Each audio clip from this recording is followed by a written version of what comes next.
Bonjour à toutes, bonjour à tous, bienvenue dans cette nouvelle vidéo Murders Explained. Aujourd'hui, je vous raconte deux histoires. Deux histoires qui, de prime abord, n'ont quasiment rien à voir et qui, pourtant, vous verrez, peuvent être liées par la manipulation, la trahison. J'espère que ce récit pourra vous intéresser. N'oubliez pas de liker, commenter et vous abonner. En ce qui me concerne, je vous retrouve dans un instant pour la première histoire, celle de Megan.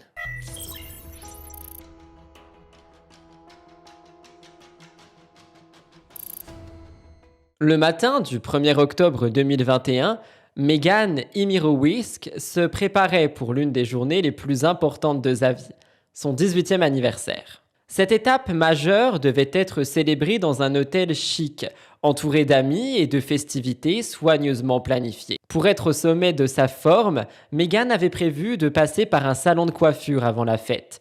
Comme à son habitude, c'était son père, Conrad, qui devait l'accompagner et lui servir de chauffeur. Mais derrière cette façade de normalité se cachait une réalité bien plus sombre. Conrad était un gros buveur, connu pour ses excès, et il avait commencé à boire dès le matin, en dépit de l'heure matinale et des engagements de la journée. Complètement ivre, il s'effondre sur le canapé et il plonge dans un sommeil profond, incapable de tenir ses responsabilités. Quand Megan, déjà stressée par les préparatifs, a tenté de le réveiller pour qu'il l'accompagne, elle se retrouve face à un mur d'inaction. La frustration se transforme en colère lorsqu'elle réalise qu'elle allait manquer son rendez-vous chez le coiffeur. Et au lieu de chercher une alternative, comme appeler un taxi ou un Uber, Megan a laissé sa rage prendre le dessus. Et ce qui s'est passé ensuite a marqué le début d'une tragédie. Dans un accès de fureur incontrôlable, Megan saisit un produit de nettoyage, de drain, particulièrement corrosif. Sans hésiter, elle verse le liquide caustique sur le corps inerte de son père. Elle couvre son visage, son torse et ses jambes. Non contente de cela, elle ajoute de l'eau sur les zones aspergées, déclenchant une réaction chimique très violente. Ce mélange mortel a causé des brûlures profondes, rongeant la peau et les tissus de Conrad, le laissant dans un état désespéré. Peu de temps après cette attaque, un ami de Megan est arrivé sur les lieux et a découvert l'horreur. En voyant l'état de Conrad, il a immédiatement contacté les services d'urgence. Les ambulanciers du comté d'Oakland, dans le Michigan, ont transporté l'homme à l'hôpital, où il a été admis en soins intensifs dans un état critique. Avant de perdre connaissance, Conrad aurait confié au personnel médical que sa fille était responsable de ses blessures. Cependant, il a plus tard affirmé n'avoir aucun souvenir de l'incident, notamment pendant les interrogatoires, mais on va y revenir. Tandis que Conrad luttait pour sa vie, les enquêteurs ont commencé à rassembler des preuves et à interroger les membres de la famille. Trop vite, leurs recherches ont conduit à Megan. Elle a été arrêtée et inculpée pour agression avec l'intention de causer de graves dommages corporels, ainsi que pour violence domestique. Après avoir été en une brève détention, elle est libérée sous caution en attendant son procès. Bien que Conrad ait survécu à l'attaque de sa fille, son combat pour la survie ne faisait que commencer. Les conséquences de l'agression étaient horribles et irréversibles. En raison de l'ampleur des brûlures chimiques infligées à son corps, il a dû subir l'amputation des 2 jambes. Ces blessures ont été gravement compliquées par des infections qui ont donc défiguré davantage son corps, littéralement déjà ravagé. À cela s'ajoutaient des défaillances organiques multiples. Ses reins ont cessé de fonctionner, nécessitant des séances de dialyse régulières pour tenter de maintenir son état. Il a aussi lutté contre les brûlures profondes. Il a subi plusieurs greffes de peau dans l'espoir de réparer les zones corporelles qui étaient littéralement détruites par cette attaque. De plus, l'inhalation des vapeurs caustiques avait endommagé de manière irréversible ses poumons, le forçant à recourir à une trachéotomie pour pouvoir respirer. Ces jours étaient désormais marqués par la douleur intense et les traitements médicaux invasifs, dans un état de santé extrêmement précaire. Malheureusement, cette longue et pénible bataille pour la vie s'est terminée le 6 mars 2022. Conrad succombe de ses blessures. À ce moment-là, il avait 64 ans. 3 jours après avoir été retiré du support de vie, il n'a pas pu résister davantage aux complications multiples découlant de ces sévères brûlures et des défaillances organiques. La douleur de la perte de Conrad a été encore plus compliquée pour Meghan, qui a plus tard exprimé sa tristesse de ne pas avoir pu voir son père avant qu'il meure. Je vous rappelle quand même que c'est elle qui a causé ces blessures. Les autorités lui avaient en fait interdit l'accès à son père dans ces derniers mois, citant des raisons de sécurité et de protection, dans un contexte où elle était déjà sous enquête pour l'agression. La tragédie de Conrad n'a pas tardé à se transformer en affaire judiciaire encore plus sombre pour Meghan. Moins d'une semaine après le décès de son père, le 11 mars 2022, la caution de Meghan est annulée et les accusations initialement portées contre elle pour agression ont été requalifiées de meurtre. Dès lors, elle a été placée en détention provisoire sans possibilité de libération sous caution et son procès a été fixé pour juin 2023. Un examen approfondi du passé de la famille révèle une histoire complexe des relations familiales et des tensions sous-jacentes. Conrad et sa femme Julie avaient eu ensemble 2 enfants, dont Meghan et 2 autres enfants adoptés. Leur mariage a cependant pris fin en 2011 par un divorce, marquant le début d'une période de bouleversements familiaux.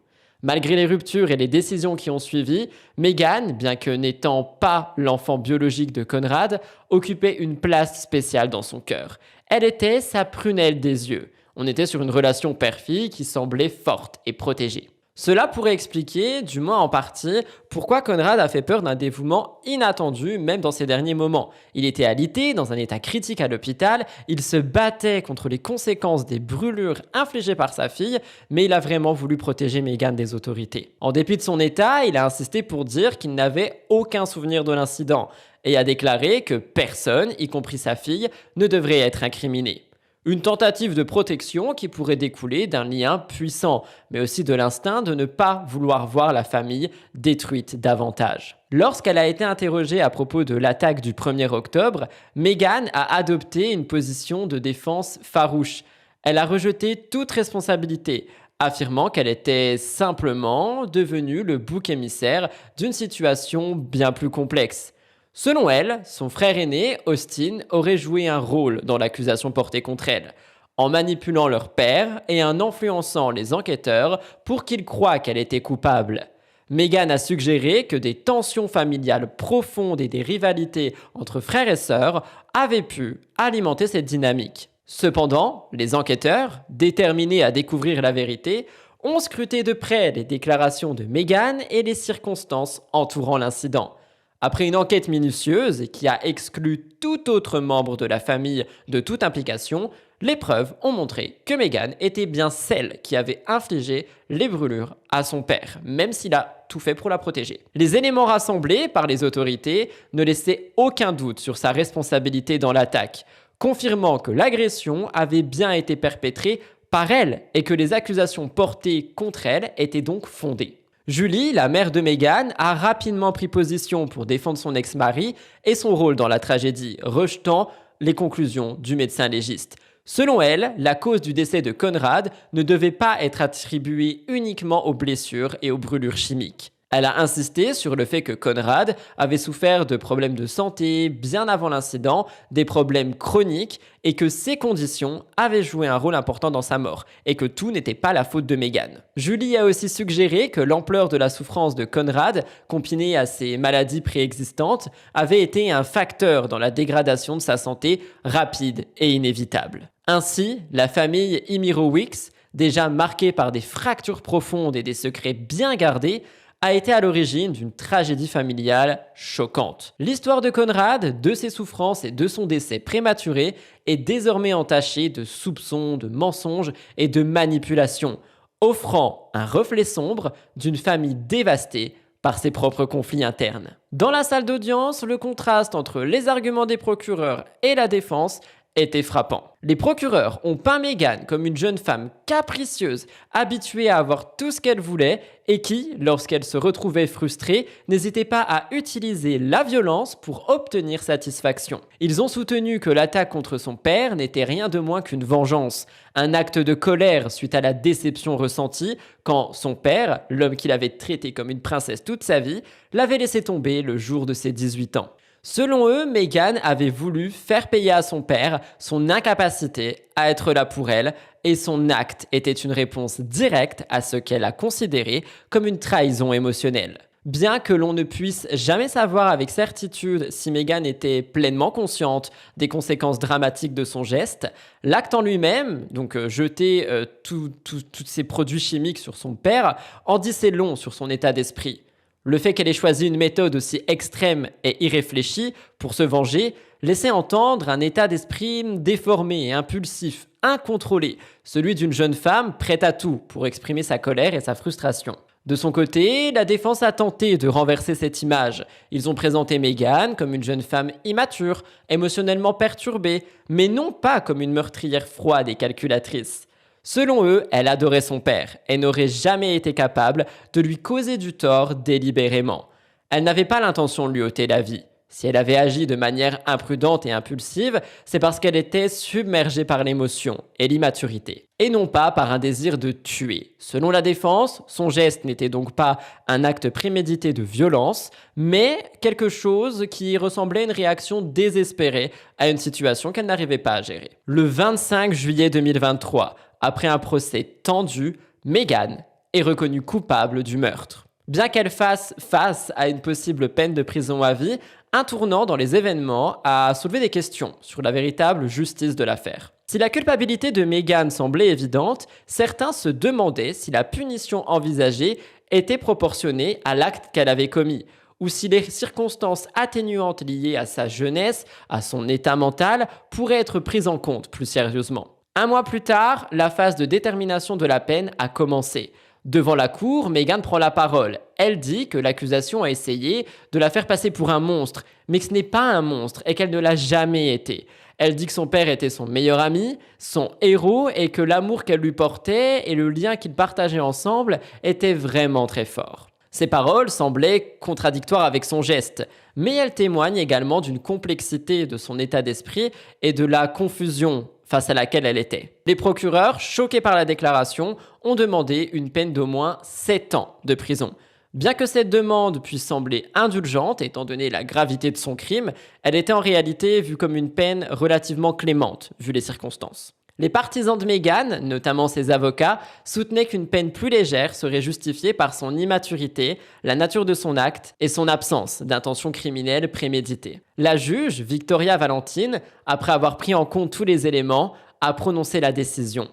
Le verdict a laissé beaucoup de personnes perplexes. Après tout, la question de savoir si Meghan était réellement consciente de l'ampleur et de ses actes, et si elle méritait une punition aussi sévère ou moins sévère, restait un débat. Et ce verdict a soulevé de nombreuses questions sur la justice.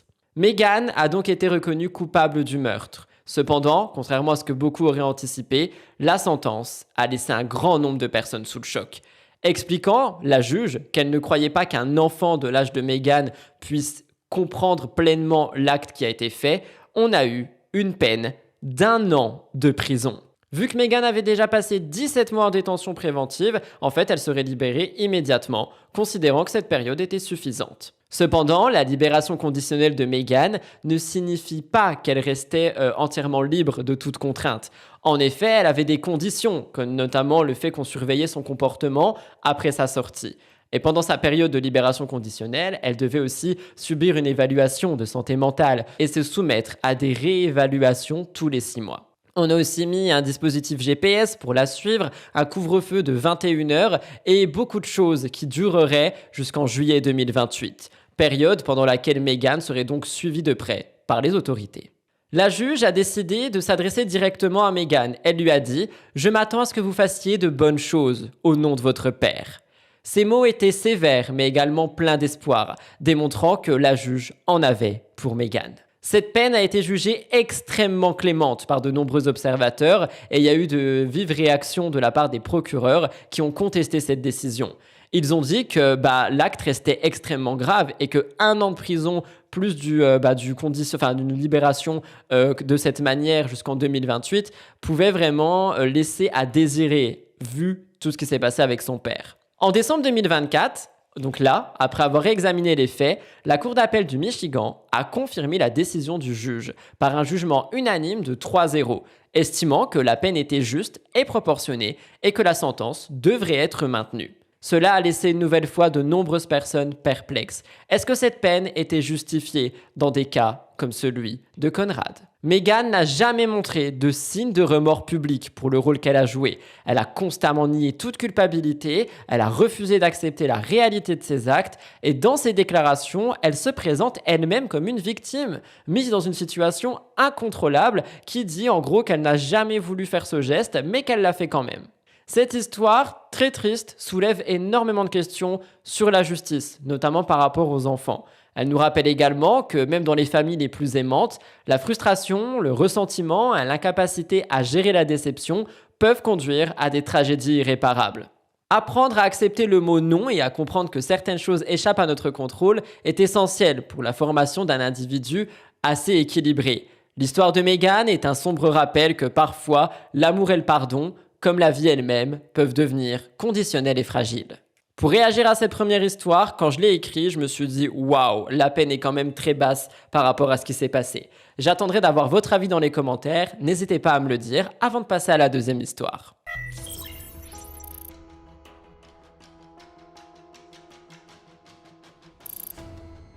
L'histoire tragique et déchirante du meurtre de Patrick de la Cerda commence alors que celui-ci fait une rencontre sur une application avec Jessica Devnani. Très vite, une connexion profonde se forme entre eux et ils tombent amoureux. Patrick semble avoir trouvé l'âme sœur, il n'hésite d'ailleurs pas à en parler ouvertement avec sa mère. Il lui confie qu'il a trouvé la femme de sa vie en Jessica et qu'il se voyait passer le reste de ses jours à ses côtés. Les choses évoluent rapidement entre les deux et en décembre 2017, Patrick, emporté par son amour, propose à Jessica de se marier. Ils se fiancent, enthousiastes à l'idée de construire un avenir commun. Leur relation est pleine de projets et de rêves, notamment celui du mariage qu'ils planifient avec impatience. Cependant, cette idylle ne durera pas. Le 27 février 2018, un événement tragique et inattendu brise tous leurs rêves. Ce jour-là, le père de Patrick, Max, reçoit un appel. On lui annonce qu'un colis pour Patrick a été livré. Intrigué, Max tente de joindre son fils pour lui dire l'information, mais il n'obtient aucune réponse. Il tente à plusieurs reprises de le contacter, mais sans succès.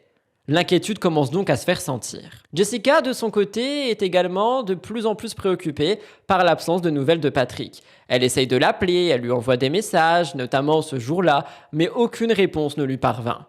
Se sentant désemparée, elle partage ses préoccupations avec son beau-père, Max, et donc ils prennent les choses en main. Max demande à Shannon, sa petite amie de l'époque, d'aller voir chez Patrick pour voir s'il va bien. Shannon se rend donc à la maison de son beau-fils, et en arrivant, elle remarque que la porte d'entrée est grande ouverte. Le verre de la porte a été brisé, et des morceaux de verre sont autour de l'entrée. L'atmosphère est assez inquiétante. À mesure qu'elle s'avance dans la maison, le spectacle qu'elle découvre est tout simplement horrible. Ce décor macabre laisse présager le pire, un drame qui changera à jamais la vie des proches de Patrick. Shannon, après avoir découvert la porte d'entrée ouverte et le verre brisé, s'avance à l'intérieur de la maison. Et là, elle trouve Patrick, allongé, immobile, juste à côté de la porte, sans aucune réponse. Il était évident qu'il avait été attaqué d'une manière violente. C'est une scène qui a d'ailleurs vraiment choqué Shannon. Elle ne pouvait pas imaginer l'ampleur du drame. Peu de temps après, Jessica, inquiète et alarmée par l'absence de nouvelles, arrive aussi. Lorsqu'elle franchit la porte, elle le voit, sans vie sur le sol, et elle s'est mise à pleurer. En un instant, tout ce qui semblait solide et stable dans leur vie s'effondra. Le sol sous leurs pieds semblait se dérober. Son fiancé, celui avec qui elle avait rêvé d'un avenir commun, était là, sans vie, sans rien. Le choc et l'incompréhension se mêlaient à la douleur de cette perte. Les autorités arrivent sur les lieux. Elles découvrent Patrick dans la même position, allongé près de la porte d'entrée. La scène était horrifique. Il a été abattu de 4 balles, toutes portées au torse. D'après les éléments présents, il semblait que Patrick avait ouvert la porte de sa maison lorsqu'il a été confronté à son assaillant.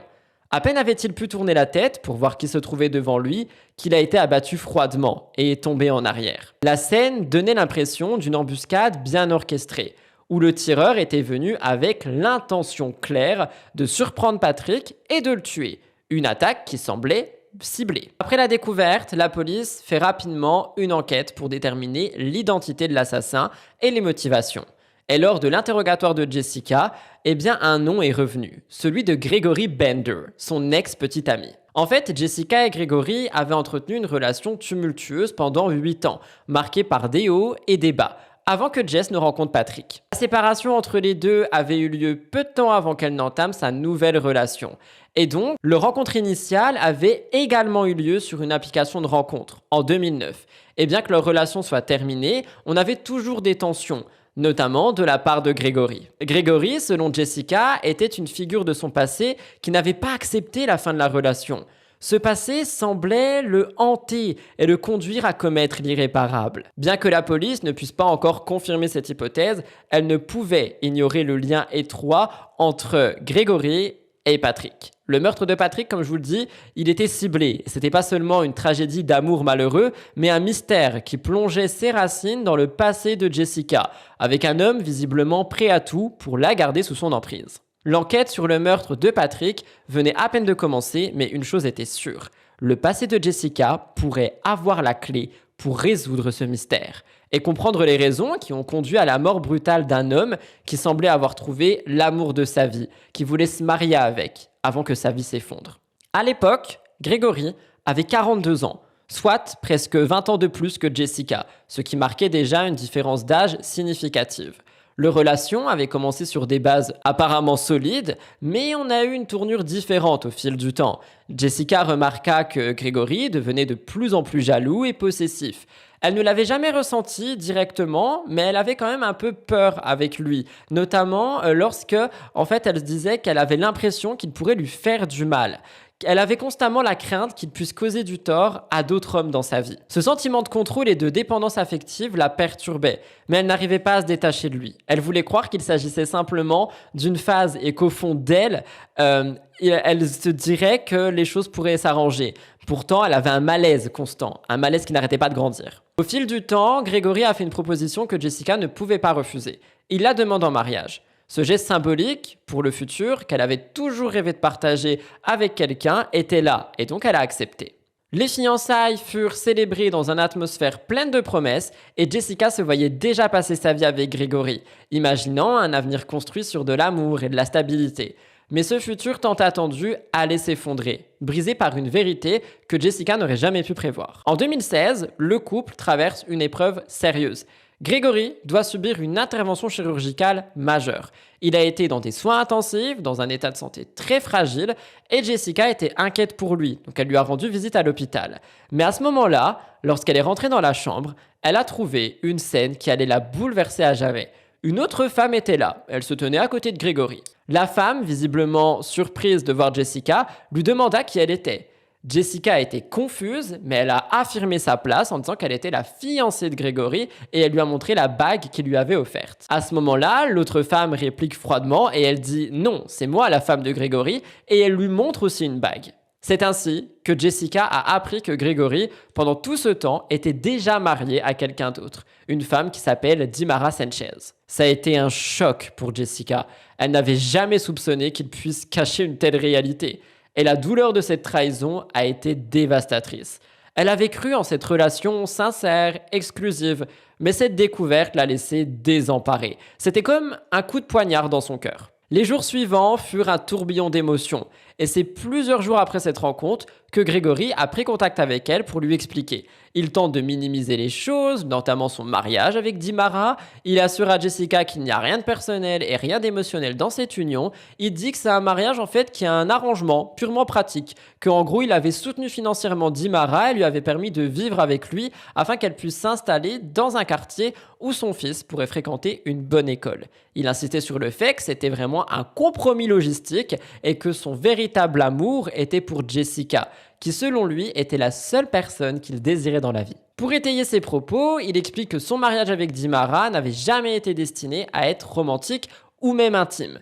Il voulait convaincre Jessica qu'il l'aimait et qu'ensemble, cette situation n'était rien qu'un arrangement contractuel avec Dimara. En tout cas, Grégory vivait dans une grande maison luxueuse d'une valeur de 750 000 $, dans une banlieue riche d'Orlando, et il a dit que tout était pour le mieux. À ce moment-là, la situation semblait encore plus complexe pour Jessica. Son fiancé, qu'elle pensait connaître, était un homme qui cachait une double vie, dont l'amour et les promesses s'étaient avérés être un leurre et un grand mirage. Cette révélation choquante bouleverse Jessica à un point qu'elle n'aurait jamais pu imaginer. Elle se sent manipulée, trahie, perdue dans un tourbillon d'émotions et se demande comment elle a pu être aveuglée à ce point et pourquoi Grégory lui avait menti aussi longtemps. La relation, la leur, pourtant pleine de promesses, venait de se fissurer sous le poids des mensonges. Mais même avec cette vérité, elle n'arrive pas à se détacher de lui. Elle savait que son avenir avec lui serait désormais à jamais teinté de mensonges et de secrets, mais bien qu'elle fût profondément blessée, elle a décidé de lui accorder une dernière chance, sous certaines conditions. Elle lui a clairement dit qu'il devait divorcer de Dimara d'ici la fin de l'année, et que si Grégory ne respectait pas ça, elle le quitterait définitivement. C'était un test en fait de sa part pour voir si Grégory, malgré tout, était capable de tenir ses promesses et de s'engager envers elle de manière réelle. Au début, Jessica y croit, elle croit que la situation pourrait être résolue, mais c'était assez évident rapidement que Grégory et ses excuses concernant son mariage avec Dimara n'étaient que des nouveaux mensonges. Grégory n'a pas divorcé, et fidèle à ses paroles, Jessica a mis un terme après 8 longues années de haut et de bas. La rupture était douloureuse, mais elle savait qu'elle devait passer à autre chose. Et 1 mois après leur séparation, c'est là où elle a rencontré Patrick. Avec Patrick, c'était le début d'une nouvelle histoire. Un homme qu'elle croyait sincère et stable. Patrick était tout ce dont elle avait cherché, et plus encore.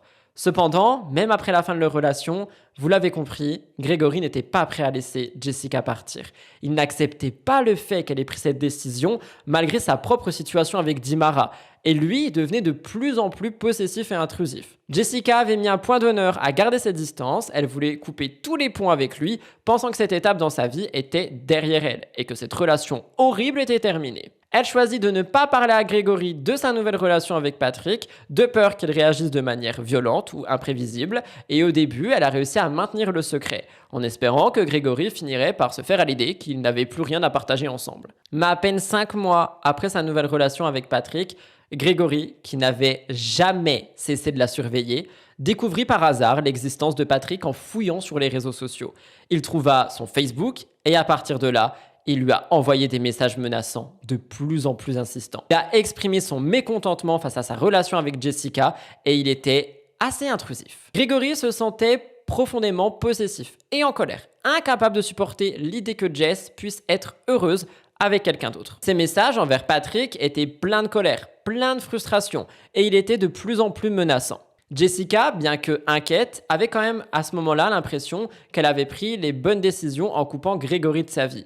Mais Grégory, lui, il était toujours prêt à manipuler et à contrôler, et il voulait pas accepter cette situation. La situation était tendue et inquiétante, et lorsque cette nouvelle relation commençait à vraiment s'épanouir, eh bien, Jessica a été en proie à la présence obsédante de son ex, incapable d'accepter non comme réponse. Et donc, plus le temps avance, plus il devient dangereux et plus Jessica était coincée dans un cycle de peur, de manipulation et elle se demandait en fait ça va durer combien de temps avant qu'il franchisse une nouvelle limite. Mais ce qu'elle ignorait, c'est que cette période de tension allait justement franchir une nouvelle limite et avoir une tournure tragique. Les menaces de Grégory devenaient de plus en plus inquiétantes et violentes au fil du temps. Ses appels téléphoniques et messages vocaux n'étaient plus simplement des avertissements, ils devenaient de plus en plus alarmants. Grégory avait déclaré qu'il faisait des plans pour se venger de Patrick, affirmant qu'il ferait tout ce qui était en son pouvoir pour l'intimider. Et dans un moment particulièrement dérangeant, il a menacé de payer un tueur à gages pour l'éliminer. À d'autres occasions, il est même allé jusqu'à dire qu'il le ferait lui-même, ajoutant une dimension encore plus terrifiante. Ces messages et ces appels ont poussé Jessica dans une spirale de peur. Elle avait fait de son mieux pour éviter les confrontations directes avec lui. Mais Grégory ne cessait d'insister. Et dans l'espoir de calmer la situation, elle a accepté quelques rencontres avec lui dans des lieux publics. Ce qu'elle ignorait, c'est que pendant ces rencontres, Grégory surveillait chacun de ses mouvements. Il engageait un détective privé pour suivre Jessica et Patrick, prendre des photos, avoir toutes les informations possibles sur eux qui étaient ensuite envoyées à Patrick dans une tentative de prouver qu'il y avait encore quelque chose.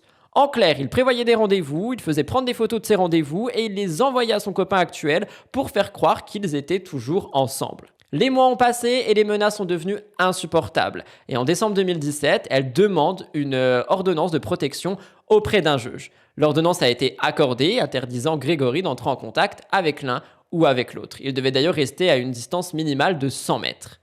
Les menaces ont semblé se calmer un peu, cependant, bien que Grégory ait été momentanément contraint par la loi, le mal était déjà fait. La menace planait toujours au-dessus d'eux et tout le monde avait peur d'un acte de violence de sa part envers l'un des deux. Ce calme était en fait une pause avant la tempête à venir, parce que Grégory a été tenu à l'écart par la justice, mais n'avait pas dit son dernier mot. Le matin du 27 février 2018, Jessica reçoit ce fameux appel inattendu de Grégory. Il l'avait appelé 2 fois, mais elle n'avait pas répondu. Et en fait, elle savait que quelque chose n'allait pas. Elle savait que Grégory était encore un danger pour eux. Et c'est pour ça qu'elle est venue directement chez Patrick. Elle savait que quelque chose n'allait pas. Il avait violé les termes de l'ordonnance, ce qui a donné lieu à son arrestation immédiate. Il a été mis en prison pour violation des conditions de l'ordonnance de protection, mais ce n'était que le début de l'enquête. Quelques heures après son arrestation, les enquêteurs ont reçu un autre coup de fil. Damara Sanchez, l'ex-femme, a pris contact. Elle avait découvert quelque chose d'inquiétant. En décembre 2017, bien que Grégory et elle aient été mariés sous de fausses prétentions pendant tout ce temps, eh bien, elle avait demandé le divorce. Mais elle a expliqué qu'elle avait découvert une série de détails inquiétants. Grégory n'avait pas contesté le divorce, mais il semblait que la décision de Damara avait mis en évidence des fissures. Il essayait en fait de devenir un petit peu plus violent avec elle. Il essayait de faire en sorte d'avoir des contrôles sur les deux femmes. Les enquêteurs ont donc commencé à tisser un lien étroit entre les menaces de Grégory, le meurtre de Patrick, le fait que Grégory ait violé l'ordonnance de protection, tout ce qui s'est passé avec Jessica et aussi avec Damara. L'enquête se poursuivait, mais on le savait très fortement. Grégory avait une relation malsaine avec le contrôle et la possessivité, notamment envers son entourage. Le 28 février, grâce à toutes les informations, la police obtient un mandat de perquisition pour fouiller sa maison. Il trouve une carte avec l'adresse de Patrick, une description précise de la propriété, l'emplacement des portes, la boîte aux lettres, de l'allée, tout. Et ce document était donc une preuve que Grégory avait tout planifié. Les enquêteurs ont aussi trouvé d'autres preuves. Patrick a été abattu par 4 balles, seulement 2 étuis de cartouches avaient été trouvées. Lors de la perquisition, on a retrouvé les 2 autres, qui n'étaient donc pas sur les lieux du crime, mais bel et bien chez Grégory. Avec toutes ces preuves, il a été inculpé pour meurtre au premier degré. Après un procès, un jury a rendu son verdict. Il est coupable de meurtre prémédité au premier degré. Il a été condamné à la prison à vie, sans possibilité de libération conditionnelle. Cette histoire tragique démontre non seulement la violence extrême, mais aussi son obsession malsaine pour Jessica et toutes les femmes qui l'ont croisée. J'ai envie de tout simplement souhaiter paix à son âme pour Patrick et j'espère que Jessica arrivera à se remettre de cette relation horrible.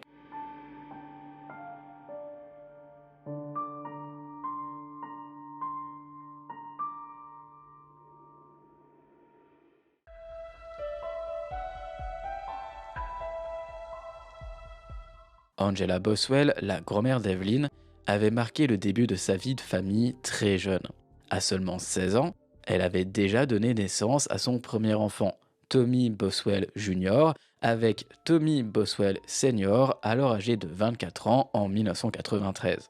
Peu après cet heureux événement, Tommy Sr. avait été impliqué dans une affaire judiciaire en étant accusé d'agression, une charge qui, heureusement pour lui, avait été abandonnée par la suite.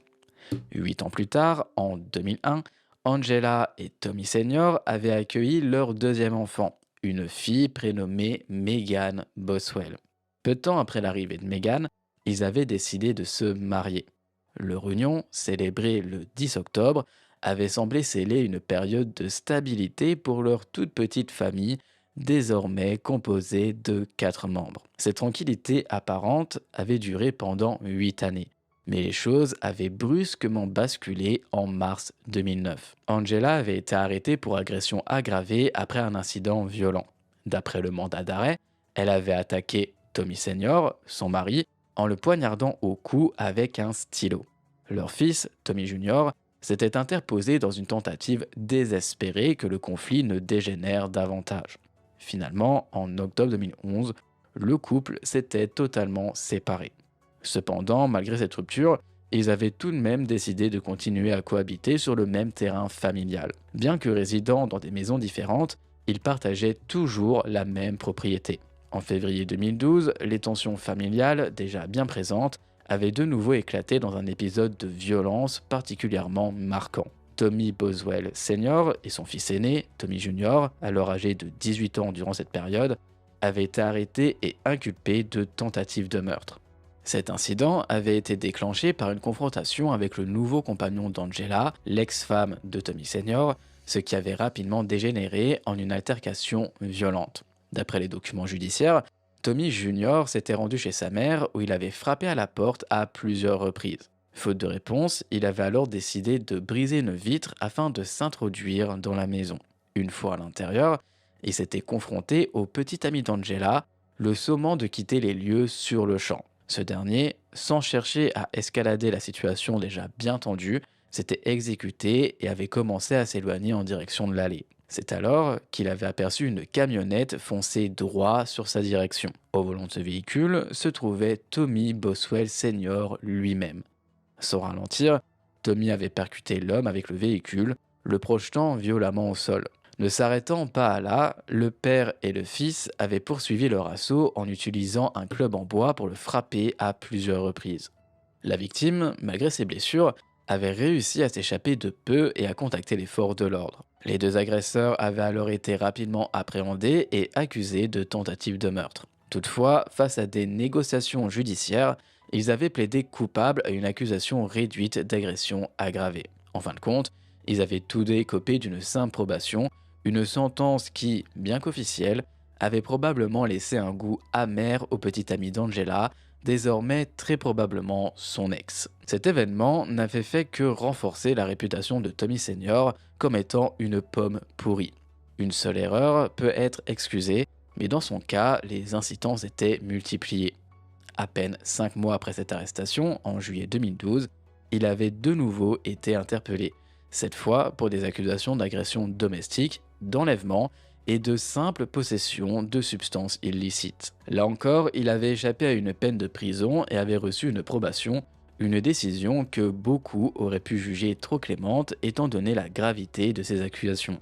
Bien qu'Angela et Tommy Sr. se soient séparés en 2011, ils n'avaient jamais officialisé leur divorce. Ce n'est qu'en novembre 2014 qu'Angela avait finalement mis fin à leur mariage tumultueux en déposant une demande de divorce, mettant ainsi un terme officiel à cette union plus que chaotique.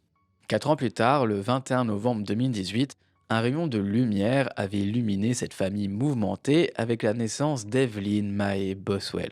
La petite fille était née de l'union de Megan Boswell, alors âgée de 17 ans, et d'Ethan Perry.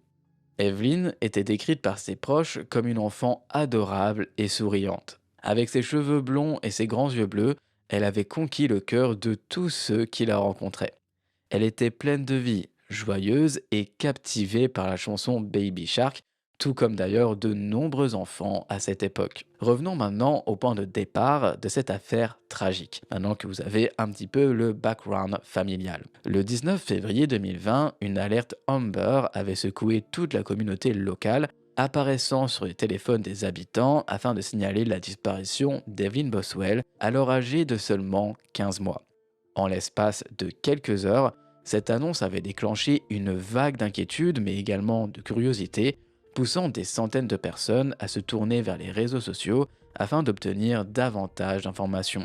Des dizaines et des dizaines de groupes Facebook avaient rapidement vu le jour, alimentés par des théories sur les circonstances tragiques de sa disparition, ses responsables, mais également les raisons derrière cette tragédie. Mais qu'est-ce qui avait alors conduit à cette alerte Amber tant redoutée ? Tout avait commencé la veille, le 18 février 2020, lorsque Tommy Boswell Sr., le grand-père d'Evelyn, avait contacté le département des services à l'enfance du Tennessee. Très inquiet pour sa petite fille, il avait expliqué ne pas l'avoir vue depuis Thanksgiving 2019, une fête qui se célèbre à la fin novembre. Cela signifiait qu'il ne l'avait pas aperçue depuis presque 3 mois. Pour ajouter à son angoisse, il avait rapporté les dires d'une babysitter de la petite fille, affirmant que la fillette avait été vue pour la dernière fois le 10 ou le 11 décembre 2019. Cette déclaration avait immédiatement soulevé des questions. Comment pouvait-il s'écouler près de 2 mois avant que l'absence prolongée d'un bébé ne devienne alarmante ? Pourquoi n'avait-il pas cherché à en savoir plus auprès de la mère ou du père d'Evelyn directement? Ces interrogations étaient d'autant plus troublantes que la famille vivait dans la même région et non à des kilomètres les uns des autres. Megan Boswell, la mère de la petite fille, n'était plus avec le père biologique de la fillette, Ethan Perry.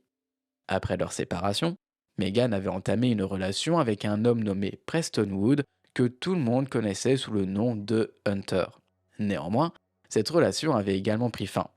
À mesure que les spéculations se multipliaient, les membres des nombreux groupes Facebook dédiés à Evelyn et qui connaissaient Megan ou Hunter avaient commencé à pointer du doigt ces deux figures comme des suspects potentiels dans la disparition de l'enfant. Certains messages sur les réseaux sociaux étaient particulièrement durs et directs. Une publication avait d'ailleurs affirmé ceci. Regardez la mère, elle vit avec son nouveau petit ami, Hunter Wood, qui est le propriétaire de Hunter's Chicken Shake à Boonville. L'enfant n'est nulle part. Elle dit aux gens que le département des enfants s'occupe de la petite parce que le père biologique a menti en affirmant qu'Hunter la battait. Cela va se transformer en un procès sans aucun doute. Un autre utilisateur avait ajouté un commentaire encore plus acerbe. Sa mère est une vraie merde. C'est la cousine de ma femme, elle raconte des mensonges depuis des semaines sur l'endroit où est son bébé. Tout s'est effondré hier lorsque ces mensonges ont été exposés. Ainsi, au milieu de cette effervescence médiatique et sociale, la disparition de la petite Evelyn Boswell avait rapidement plongé la communauté dans un mélange de chagrin, de colère ainsi que de suspicion, tout en laissant planer un lourd mystère. Les commentaires sur les réseaux sociaux s'étaient rapidement multipliés. Vous savez très bien comment ça se passe, dans ce genre de cas, ça va extrêmement vite. Et beaucoup d'entre eux mettaient en lumière le passé trouble de Hunter Wood, l'ancien petit ami de Megan. De nombreuses personnes rappelaient qu'il n'était pas étranger aux ennuis judiciaires, ayant d'ailleurs été arrêté à plusieurs reprises pour vol à l'étalage en 2017 et en 2018. Cette révélation avait bien entendu ajouté du poids aux soupçons qui pesaient sur lui dans l'affaire de la disparition d'Evelyn. Alors que la frénésie en ligne continuait de grandir, des centaines et des centaines de commentaires avaient émergé sur d'anciens messages publics postés par Megan, Hunter et même Ethan Perry, le père biologique d'Evelyn. Les internautes les accusaient ouvertement d'en savoir bien plus sur la disparition de l'enfant qu'ils ne voulaient bien l'admettre, sûrement pour ne pas faire face à des problèmes judiciaires. Beaucoup s'interrogeaient également sur une question centrale. Pourquoi aucun d'entre eux n'avait signalé la disparition de la petite fille plus tôt? Face à la pression écrasante des attaques sur les réseaux sociaux, Hunter avait décidé de prendre la parole publiquement. Il avait contacté une station d'information locale afin d'accorder une interview dans laquelle il cherchait à clarifier sa position. Durant cette dernière, il avait affirmé qu'il n'avait fréquenté Megan que quelques semaines en décembre 2019. Il avait également insisté sur le fait qu'il n'avait jamais rencontré sa fille, Evelyn. Selon lui, Megan lui avait assuré que la petite fille passait du temps avec son père, Ethan Perry, qui devait être à la maison pour Noël. Malheureusement, la situation était bien plus compliquée que ça. Megan et Ethan n'étaient plus ensemble depuis un moment, ça c'est certain.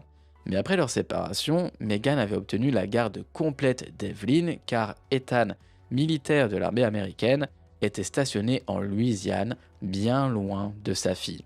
Alors que l'affaire d'Evelyn prenait de l'ampleur et attirait de plus en plus l'attention du public, Ethan avait décidé de faire plusieurs déclarations publiques sur Facebook, suppliant quiconque ayant des informations de les partager avec lui ou avec les autorités. Dans l'un de ses messages, il avait écrit ceci. « Je ne peux pas en dire beaucoup plus pour le moment. Si quelqu'un sait quelque chose, veuillez m'envoyer un message. » De son côté, Ashley, la partenaire de Tommy Boswell Sr., avait également pris la parole pour défendre son compagnon et donner sa version des faits. Elle avait publié un très long message sur Facebook dans lequel elle avait expliqué que Megan avait volontairement décidé d'emménager avec Hunter dans le sous-sol de son père.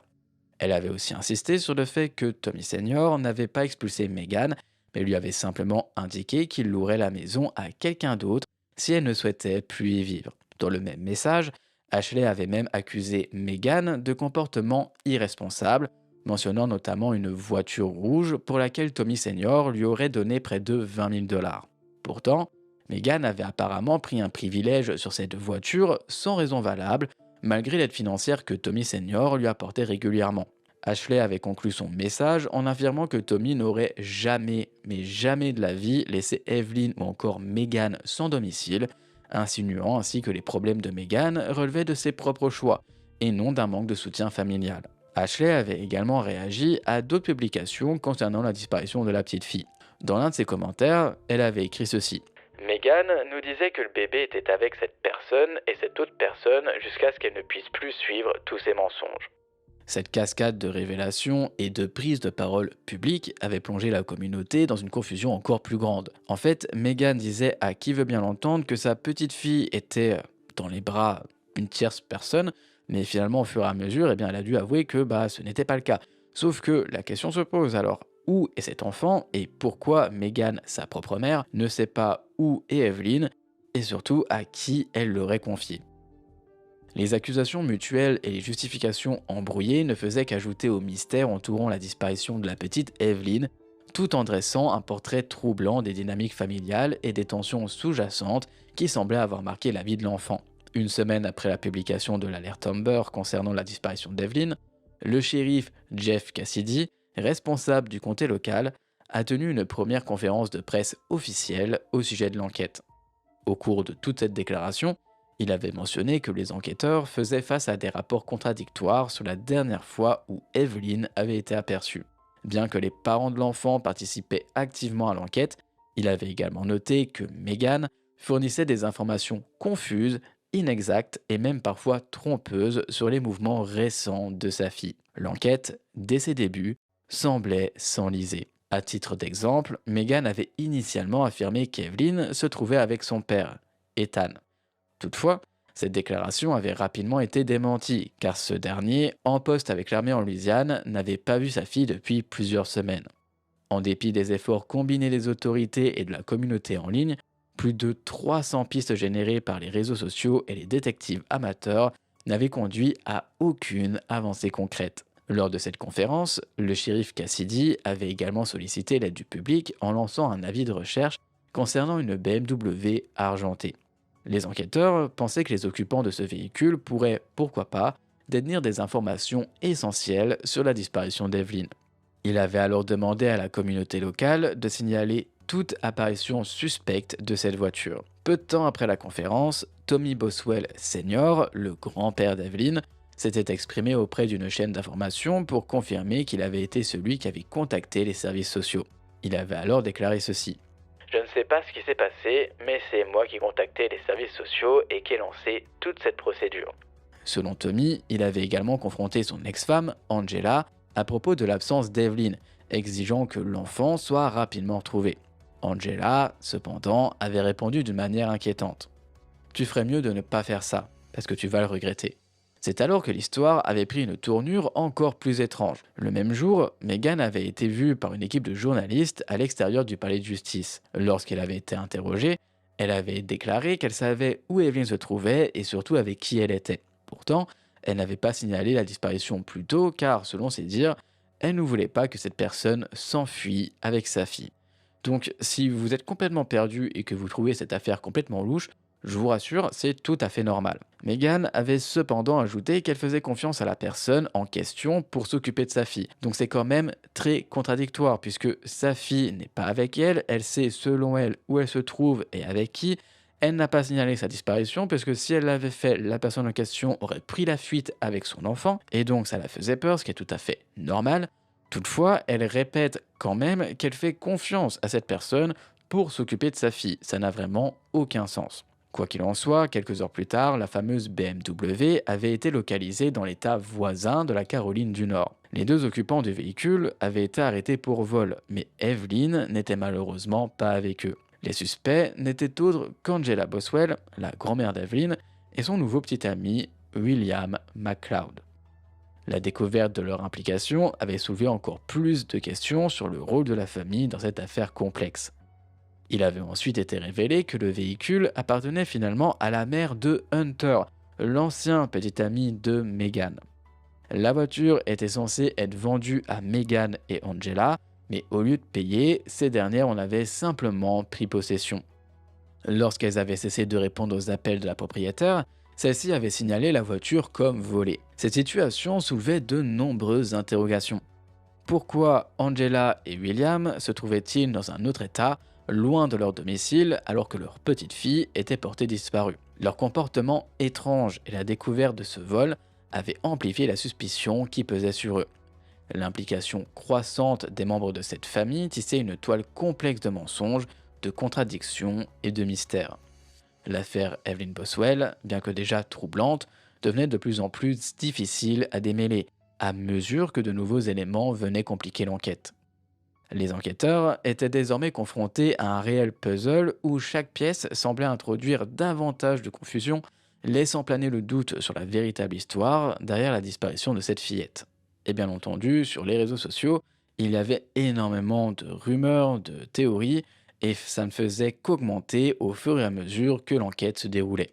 De nouvelles théories surgissaient constamment. Une fameuse rumeur courait comme quoi Meghan se serait débarrassée de son enfant, Evelyn, parce que justement elle était enceinte d'un nouveau bébé. Tandis que d'autres avançaient des accusations encore plus choquantes. Une rumeur particulièrement virulente suggérait que Meghan et sa famille appartenaient à une communauté Rome et qu'Evelyn avait été vendue ou confiée à une autre communauté de Rome. Quelques semaines après qu'Evelyn ait été officiellement portée disparue, Meghan a publié un post troublant sur son profil Facebook. Ce post comprenait plusieurs photos de sa fille, Evelyn, certaines en compagnie de ses parents et d'autres pas du tout. Toutes ces photos présentaient un message à l'aide et le message disait « Voici d'autres photos d'Evelyn. S'il vous plaît, partagez et aidez-moi à retrouver mon bébé. C'est le bébé le plus doux que vous rencontrerez jamais. Et elle sourira et voudra vous serrer dans ses bras lorsque vous la verrez. Environ 60 cm de haut, 12,7 kg, cheveux blonds sable et yeux bleus. » Ce post paraissait en totale contradiction avec une déclaration précédente de Meghan à la presse. Rappelons qu'elle avait affirmé savoir où se trouvait sa fille, mais qu'elle n'avait pas signalé sa disparition plus tôt par crainte que la personne en question ne prenne la fuite avec l'enfant, mais qu'après tout, elle faisait quand même confiance en cette personne. Les utilisateurs de Facebook ont rapidement réagi à cette publication, implorant Meghan de révéler tout ce qu'elle savait aux enquêteurs. Lorsque l'un d'eux lui a demandé le nom de la babysitter qui avait vu Evelyn pour la dernière fois autour du 10 ou du 11 décembre, Meghan a répondu qu'elle ne pouvait pas partager cette information, affirmant que cela pourrait nuire à l'enquête. Plus tard, elle a ajouté que, selon elle, sa mère Angela avait Evelyn et que les enquêteurs tentaient de comprendre ce que cette dernière avait fait. Meghan a d'ailleurs écrit ceci. « Je crois honnêtement qu'elle laisse quelqu'un la garder pour me faire peur parce que je sais comment est ma mère. Le TBI a une piste dont je ne peux pas discuter tant qu'elles ne l'ont pas vérifiée, et j'espère que vous pouvez tous comprendre cela. Ils devraient revérifier la région de Mendota, car c'est le dernier endroit où ma mère avait Evelyn. Je ne peux vraiment rien divulguer de plus pour le moment, et j'espère que vous pouvez comprendre. » Et d'ailleurs, TBI fait référence au bureau d'enquête du Tennessee, l'équivalent plus ou moins local du FBI.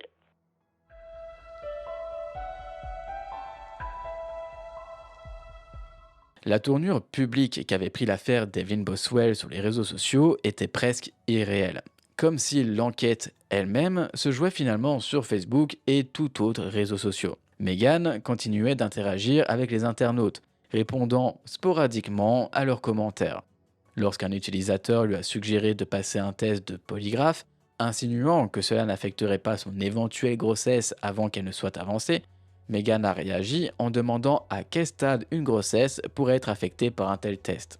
Avant que quiconque n'ait le temps de digérer cette étrange réponse, Meghan a posté une autre déclaration publique. Et cette fois-ci, elle a annoncé ceci. Ce soir, à 23h, il y a une interview importante concernant Evelyn sur WGHL. S'il vous plaît, partagez ceci et faites passer le mot. La confusion et les spéculations n'ont fait que croître après cette annonce. Les internautes se demandaient quelle nouvelle révélation Meghan pourrait apporter et surtout si cette déclaration serait enfin cohérente ou simplement une autre tentative de détourner l'attention. À 23h, l'interview tant attendue avec WGHL, la chaîne d'information locale, a enfin été diffusée. Meghan est alors apparue à l'écran, accompagnée de Christy Bloom, la mère de son ancienne meilleure amie, décédée tragiquement des années auparavant. Christy lui tenait la main avec un air de soutien, tandis que Meghan s'adressait aux journalistes. Lors de l'interview, Meghan a affirmé que les enquêteurs lui avaient demandé de passer un test au polygraphe, mais qu'elle n'avait pas pu le faire à cause de sa grossesse. Elle a ensuite déclaré que sa mère, Angela Boswell, avait emmené Evelyn dans le terrain de camping situé à Mendota, en Virginie. Selon Meghan, Evelyn séjournait dans un camping-car argenté avec une personne non identifiée.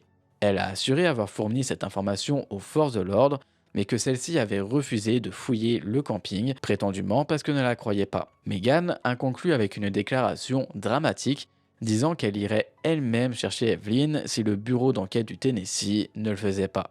Cependant, peu de temps après l'interview, Christy Broom, la femme qui tenait la main de Meghan à l'antenne, a partagé un message incendiaire sur Facebook, taguant Meghan directement. Voici ce qu'elle a écrit. Meghan, tu es sur le chemin du retour au poste de police maintenant, entre de bonnes mains. Je dirais juste, des 2 jours que j'ai passés avec toi, que tu n'as fait que me mentir. Et je suis la seule personne qui t'a soutenu, et je ne comprends pas pourquoi tu sembles ne pas te soucier davantage de l'endroit où se trouve Evelyn. Si tu veux un avenir quelconque, tu dois dire ce qui s'est réellement passé et arrêter de changer ton histoire, sauf si c'est pour dire la vérité. Au fait, tu n'es pas enceinte, tu n'es pas allé chez le médecin, et il n'y avait pas de vitamines prénatales confisquées. C'est le TBI lui-même qui me l'a dit. Ton histoire ne tient pas debout. Pendant 2 jours, je n'ai pas pu commenter ici, mais je t'ai soutenu. Je te soutiens toujours, je te connais depuis que tu étais la meilleure amie de ma fille. Tu as menti à un tel point que les enquêteurs ne veulent même plus te parler. Si tu es innocente, ton avenir est en jeu. Je ne pense pas que tu aies blessé Evelyn, mais je crois que tu sais ce qui s'est passé ensuite.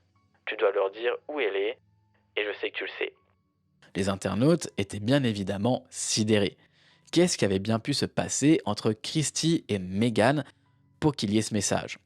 Une minute, elles étaient côte à côte aux nouvelles, et la minute suivante, Christy dénonçait Meghan publiquement. Toute cette situation semblait devenir de plus en plus chaotique. Au même moment où Christy partageait son message, Meghan était arrêtée pour avoir fourni de faux rapports aux enquêteurs. Sa caution était alors fixée à 25 000 $. Le lendemain, une autre tournure inattendue s'était alors produite. Un étang situé près d'une propriété appartenant à la grand-mère de William McLeod, donc je vous resitue, le petit ami d'Angela Boswell, la grand-mère d'Evelyn, a été fouillé par des équipes de sauvetage et d'incendie. Dans une interview, Mary, la grand-mère de William, a fait des déclarations pour le moins troublantes. Elle a raconté que William et Angela étaient venus chez elle pour demander de l'argent. Ce jour-là, William avait les pieds mouillés. Lorsqu'elle lui avait demandé pourquoi, il avait prétendu que cela venait d'un tuyau éclaté dans le motel où il logeait. Mais Mary semblait sceptique. Elle a alors déclaré ceci. Je sais qu'il a été assez sournois pour être impliqué dans quelque chose. J'espère qu'ils la trouveront vivante et non dans les temps. Ce commentaire glaçant a laissé tout le monde sous le choc. Qu'est-ce que William et Angela cachaient réellement? Et surtout, qu'est-il arrivé à Evelyn? La fouille de l'étang s'est avérée malheureusement peu concluante. Bien qu'Evelyn n'ait pas été retrouvée, les enquêteurs n'étaient pas entièrement convaincus qu'elle n'y était pas pour autant.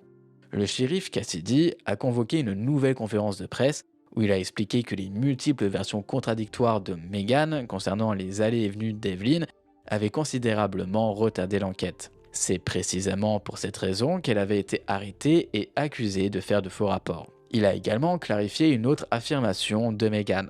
Contrairement à ce qu'elle prétendait, les enquêteurs ne lui avaient jamais demandé de passer de tests polygraphiques. En fait, le bureau du shérif ne disposait tout simplement pas de l'équipement nécessaire pour effectuer un tel test qui devrait être demandé et administré par le bureau d'enquête du Tennessee. Concernant la rumeur selon laquelle Meghan était enceinte, le shérif a déclaré ceci. Je ne peux ni confirmer ni nier sa grossesse. Ce que je peux vous dire, c'est que le personnel médical de la prison suit de très près les détenus enceintes pour des raisons évidentes. Le lundi 24 février, il y avait 4 détenus enceintes, et le mardi 25 février, il y avait encore 4 détenus enceintes. Ce même jour, à 17h, la police d'une ville en Caroline du Nord a reçu un tuyau affirmant qu'Evelyn avait été aperçue avec Angela et William dans un KFC quelques semaines plus tôt. Cette piste a alors conduit les autorités à fouiller une maison mobile située sur une propriété appartenant au frère de Meghan, Tommy Jr. La maison ainsi que le terrain ont été minutieusement fouillés et des objets non identifiés ont alors été collectés. Pendant ce temps, Angela, arrêtée pour le vol de la BMW, a été relâchée sous caution avec une condition. Elle devait porter un bracelet électronique à la cheville. Au total, 700 signalements avaient été reçus concernant Evelyn. Pourtant, malgré ces centaines de signalements concernant la petite fille, aucun d'eux n'avait abouti à de nouvelles informations concrètes. La disparition de cette dernière demeurait un mystère tragique et personne ne savait si elle était encore vivante ou non. Le 26 février 2020, Meghan a comparu devant le tribunal pour demander une réduction de sa caution de 25 000 $ à 10 000 $. Sa requête a évidemment été rejetée pour être sûr qu'elle reste derrière les barreaux et une nouvelle audience a été fixée au 8 mai 2020. Quelques jours plus tard, le 4 mars 2020, William, arrêté en même temps qu'Angela lors de l'affaire de la BMW volée, a lui aussi comparu devant le tribunal pour des accusations de vol de véhicule. Lors de son audience, il est apparu souriant, soufflant des baisers à Angela, qui attendait elle aussi son tour devant le juge. William a été libéré sous les mêmes conditions qu'Angela, le port d'un bracelet électronique. Une nouvelle date d'audience a ensuite été fixée pour lui au 24 mars 2020. Puis, le 6 mars, l'enquête a pris un tournant macabre. Les forces de l'ordre ont été vues fouillant une autre propriété appartenant à la famille de Meghan. Plus tard, dans la journée, le bureau du shérif a annoncé avoir retrouvé des restes présumés de la petite fille dans un hangar situé sur la propriété précédemment fouillée de la famille. Cette découverte aurait été rendue possible grâce à un appel du père de Meghan qui avait conseillé aux enquêteurs d'inspecter la propriété plus attentivement. Après cette terrible annonce, une vague d'émotion a submergé toute la communauté locale. Les habitants se sont alors rassemblés sur les lieux pour rendre hommage à Evelyn, laissant des peluches, des ballons et des fleurs en son honneur. Après la découverte des restes de la petite fille, le procès de Meghan a été reporté au 9 mars. Lors de l'audience, la caution de cette dernière a été portée à 150 000 $. Les enquêteurs ont révélé de nouveaux éléments concernant ce qu'ils avaient trouvé lors de la fouille de la propriété familiale. Parmi les articles découverts figuraient notamment des vêtements correspondant à la description de ce que Evelyn portait lorsqu'elle a été vue pour la dernière fois, ainsi que des jouets et d'autres vêtements appartenant à l'enfant. Le mémorial de cette dernière, qui avait rapidement pris de l'ampleur, a fini par déborder sur la propriété d'un voisin. Ce dernier a demandé que tout soit déplacé de son terrain. Les organisateurs du mémorial ont alors accédé à cette demande et ont déplacé les objets. Ils ont également fait don de tous les animaux en peluche à différents hôpitaux pour enfants, une façon touchante d'honorer la mémoire de la petite. Toutefois, en raison de l'énorme attention médiatique entourant son cas, le procureur de district a scellé le rapport d'autopsie pour éviter que la cause de décès ne soit divulguée dans l'immédiat.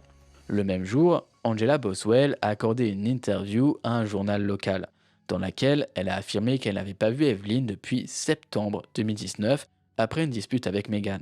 Elle a également révélé qu'elle avait entendu dire qu'Evelyn avait été retirée de la garde de Meghan et placée en famille d'accueil. C'est elle qui avait affirmé son ex-mari, Tommy, de la disparition d'Evelyn. D'après Angela, Meghan n'avait pas rompu avec son petit ami, Hunter, et vivait toujours avec lui lorsque l'alerte Amber a été lancée pour sa fille. Ce même jour, Meghan aurait contacté Angela pour lui dire que Hunter ne voulait pas de chaleur sur lui et qu'il voulait que Meghan quitte la maison. En conséquence, Angela et William seraient venus chercher Meghan et l'auraient déposée au bureau du shérif. Il est difficile de suivre le fil des événements, surtout lorsque les histoires des Boswell semblent changer sans cesse. Leurs versions des événements ont été si contradictoires qu'il est presque impossible de déterminer ce qui est réellement arrivé. Après la découverte du corps d'Evelyn, Christy Broom a décidé qu'il était temps de parler une nouvelle fois à la télévision, mais cette fois-ci sans Meghan. Elle a donné une interview exclusive à Crime Online, où elle a expliqué que, après l'émission de l'alerte Amber, elle avait accueilli Meghan chez elle. Pendant son séjour, Meghan a continué à clamer son innocence, tout en exprimant son inquiétude d'être arrêtée à plusieurs reprises. Christy, assez perplexe, lui aurait demandé pourquoi elle se préoccupait autant de cette arrestation si justement elle n'avait rien à se reprocher. Lorsque les enquêteurs ont fouillé pour la première fois la propriété de Tommy Senior, avant de découvrir le corps d'Evelyn, ils ont demandé à Meghan de se rendre au poste pour examiner certains objets retrouvés. Selon Christy, Meghan a refusé, prétextant qu'elle était trop fatiguée et qu'elle irait le lendemain. Cette même nuit, Meghan aurait fait pipi au lit. Ce genre de comportement, notamment en cas de stress intense, est souvent un signe de grande anxiété.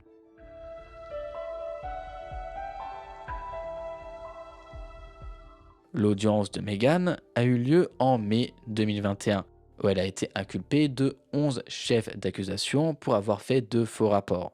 Sa prochaine audience était fixée au 31 juillet 2020, mais comme tout le reste en 2020, le processus a été retardé en raison de la pandémie du Covid-19 qui a considérablement ralenti l'avancée des enquêtes et des procédures judiciaires. Le 31 juillet 2020, Meghan a comparu devant le tribunal via vidéoconférence, mais son audience a finalement été reportée une nouvelle fois au 28 août 2020 car les procureurs avaient annoncé qu'ils préparaient des accusations supplémentaires contre cette dernière.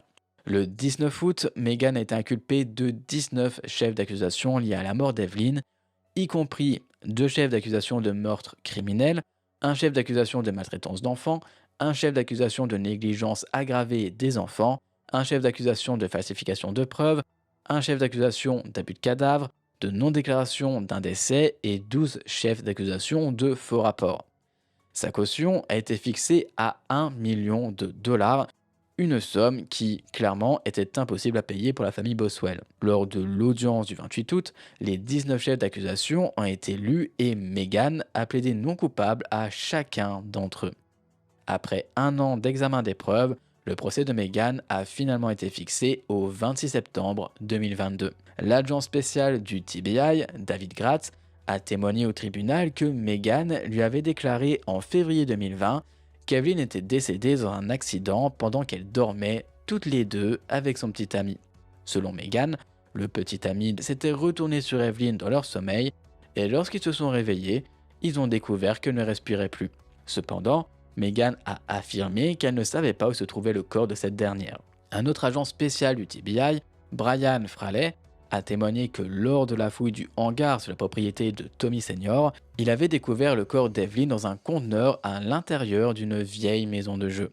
Le corps de la fillette était soigneusement enveloppé dans une couverture à l'intérieur d'un sac noir. Le médecin légiste a déterminé que la corde d'Evelyn était l'asphyxie. De manière tragique, il semble qu'elle ait été vivante lorsqu'elle a été enveloppée dans une couverture et placée à l'envers dans un conteneur où elle a ensuite été étouffée par la couverture. Le pathologiste a décrit la scène comme suit. Evelyn a été en quelque sorte comprimée dans la boîte dans une position semblable à un accordéon. Il y avait une grave surextension de sa tête et de son cou, une extension extrême. La couverture n'était pas simplement posée autour de son corps, elle était étroitement enroulée pour l'empêcher de respirer. Des empreintes de la couverture étaient visibles sur la peau d'Evelyn. En raison du stade avancé de décomposition du corps, le médecin légiste n'a pas pu déterminer si Evelyn avait subi un traumatisme émoussé ou non. Cependant, il a exclu la possibilité que la mort d'Evelyn soit survenue de manière accidentelle, comme l'avait prétendu Meghan, à savoir que son petit ami s'était accidentellement roulé sur elle pendant leur sommeil, l'étouffant ainsi. Le médecin légiste a affirmé qu'il s'agissait, à son avis, d'un homicide intentionnel à 100%. Pendant le procès, Meghan a demandé à changer d'avocat, prétextant qu'elle et son avocat commis d'office avaient des différences d'opinion. Il semblait qu'elle avait pris conscience que sa culpabilité était de plus en plus évidente. Le juge a rejeté sa requête, mais a indiqué que tout problème supplémentaire concernant cette relation serait alors pris en compte. Le 19 octobre 2022, l'avocat de Meghan a officiellement déposé une requête afin de se retirer de l'affaire, affirmant que leur relation avocat-client s'était détériorée au point où il n'était plus capable de la représenter de manière efficace et zélée. Cette fois-ci, la requête a été acceptée et le procès a été reporté au 6 février 2023. Cependant, lorsque Meghan a obtenu un nouvel avocat, le juge a obtenu qu'il lui fallait plus de temps pour étudier les preuves et l'affaire a donc été reprogrammée pour le 3 février 2025. Les photos de la scène du crime qui sont extrêmement graphiques et perturbantes pourraient potentiellement influencer les membres du jury de manière émotionnelle. Par conséquent, le juge a décidé que seules certaines de ces photos seraient autorisées comme preuve lors du procès. Lorsque le procès de Meghan reprendra, ce sera pratiquement le 5e anniversaire de la mort d'Evelyn. La sélection du jury doit normalement commencer en décembre 2024, avant la date du procès en février qui se déroule donc dans un mois. Meghan est-elle responsable de la mort de son bébé?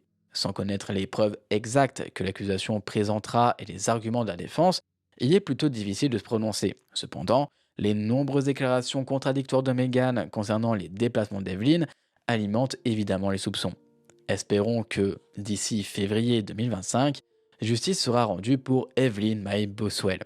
Évidemment, je reste à l'affût de toute nouvelle concernant cette enquête. J'ai hâte de savoir ce qui va se passer durant le procès. Je voulais de base attendre que cette affaire soit complètement terminée pour vous la faire, sauf que à tout moment, nous ferons face encore une fois à des retards de procès et ce qui s'ensuit. Donc, je voulais pas attendre 6 mois au cas où, donc je vous la fais maintenant. Si vraiment je vois que tout le procès est vraiment dingue, soit je vous ferai une vidéo update avec exclusivement le procès et tout ce qu'on a appris lors de ce dernier concernant cette affaire, soit je vous referai totalement l'enquête puisqu'il y aura probablement de nouvelles choses que l'on saura et donc qui pourront être ajoutées à cette vidéo. J'espère en tout cas que cette affaire était encore inconnue pour vous et n'hésitez pas à me dire dans les commentaires ce que vous pensez de cette affaire, si vous pensez que Meghan est responsable ou non du meurtre de sa fille. Effectivement, puisque nous n'avons pas toutes les preuves en notre possession, c'est un petit peu compliqué de se faire un avis, mais personnellement, vu ce que l'on sait, ça me suffit amplement pour me dire que soit Meghan, soit son petit ami Hunter, voire même les deux, sont responsables de la mort de Evelyn et on espère en tout cas que justice lui sera rendue.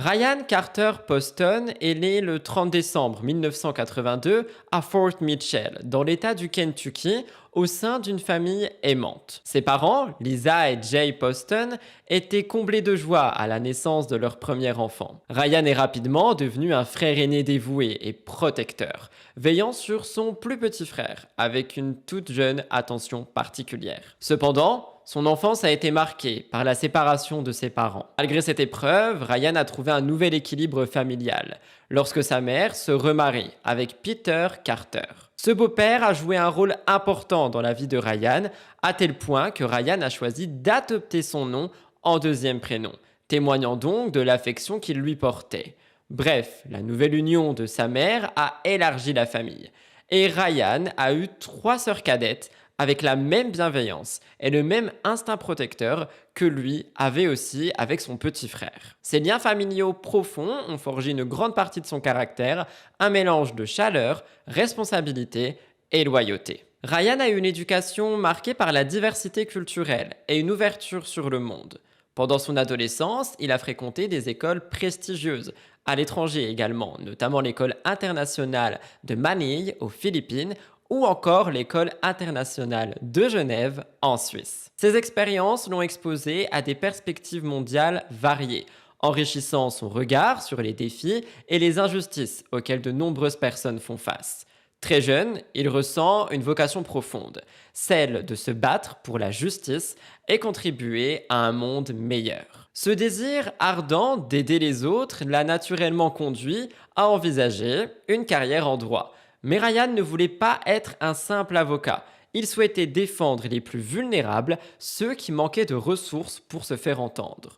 Vous le voyez, on est sur une aspiration à œuvrer pour une justice accessible et équitable, quelque chose qui littéralement s'inscrit dans son ADN, renforcé par ses valeurs personnelles et les influences qui ont marqué au fur et à mesure son parcours de vie. Issu d'une lignée familiale ancrée dans le domaine juridique, Ryan Poston avait pour modèle des figures très illustre de la profession, comme son grand-père, James Porton Sr., qui a consacré plus de 50 ans à une brillante carrière d'avocat, ou encore son oncle, James Poston Jr., qui lui a suivi la même voie prestigieuse. Ryan, inspiré par cet héritage, se distingue avec son excellence académique.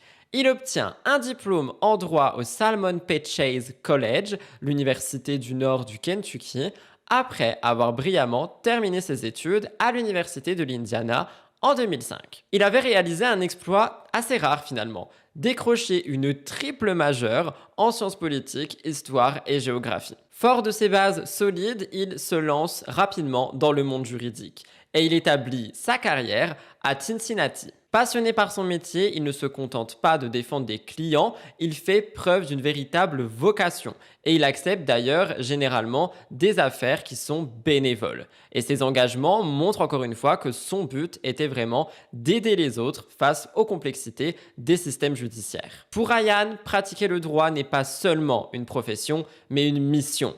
Celle de faire une différence dans la vie de celles et ceux qui malheureusement n'ont personne d'autre pour les soutenir. Avec sa jeunesse éclatante, son charme indéniable et un succès professionnel impressionnant, Ryan, vous vous en doutez, attire rapidement et naturellement l'attention.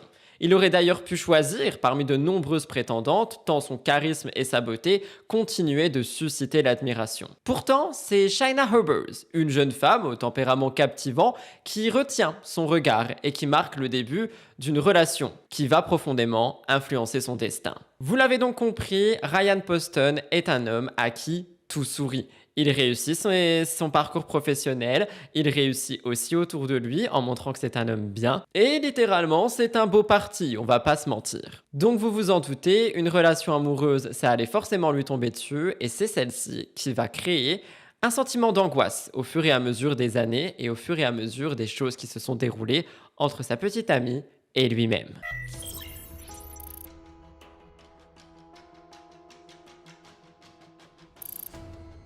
En 2011, Ryan Poston, alors âgé de 28 ans, passe un certain moment à parcourir Facebook lorsqu'une photo attire son attention. Il s'agit d'une jeune femme nommée Shaina qui était en train de poser en bikini. À première vue, elle semble magnifique, mais elle ne se limite pas à son apparence. Shaina, à ce moment, est âgée de 19 ans. C'est une étudiante en psychologie à l'université du Kentucky. Donc, selon Ryan, elle a autant d'intelligence que de charme. Lorsqu'il marque son intérêt en likant la photo, Shaina était déjà en train d'étudier pour obtenir sa maîtrise en conseil scolaire, ce qui montre qu'elle est aussi ambitieuse. Et évidemment, vu le tempérament de Ryan, ça ne lui passe pas sous le nez. Je voulais surtout dire, ça ne passe pas inaperçu, pardon. Malgré leur différence d'âge de 9 ans, Ryan et Shaina semblent être un match idéal. Tous les deux sont brillants, motivés, dotés d'une allure qui capte tous les regards. Donc après un simple like sur une photo, leur échange commence et s'intensifie rapidement. Ils commencèrent à discuter de manière régulière, ils échangent des messages via les réseaux sociaux et finalement via leur téléphone. Il ne faut pas vraiment longtemps avant qu'ils planifient une rencontre en personne, ce qui marque donc le début de leur relation. Leur histoire dure environ 18 mois.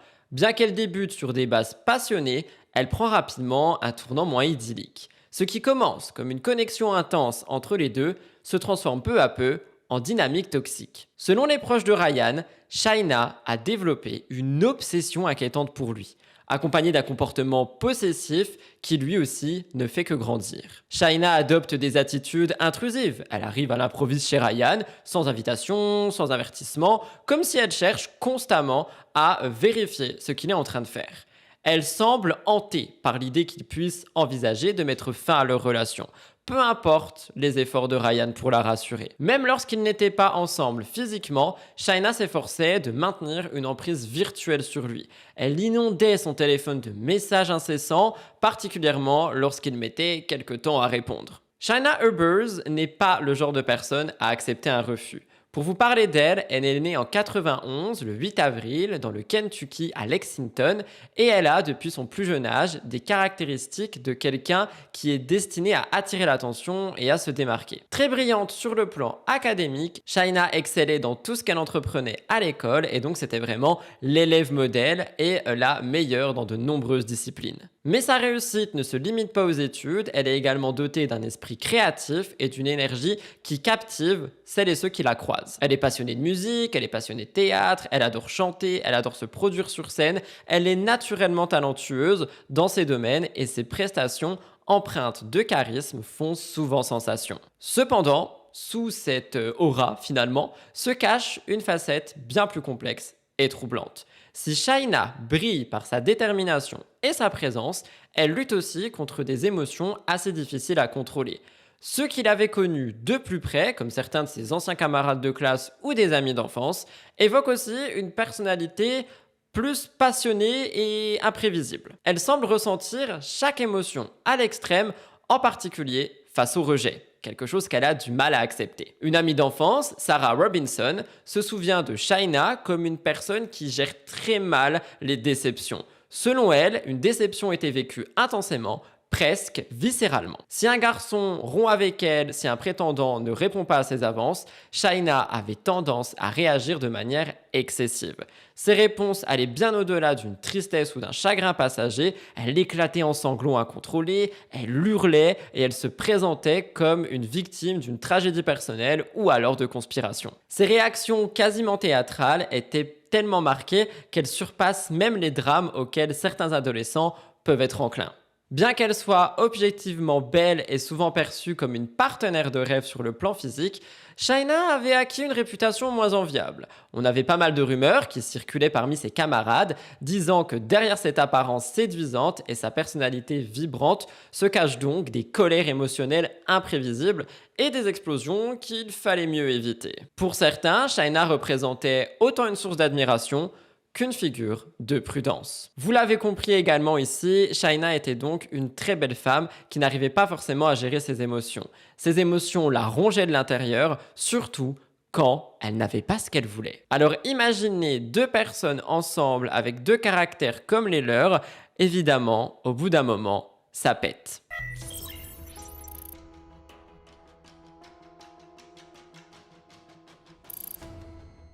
Shaina Ebbers était un véritable paradoxe, une femme complexe qui semble à la fois maîtriser l'art de la perfection, mais également s'égarer dans ses propres excès.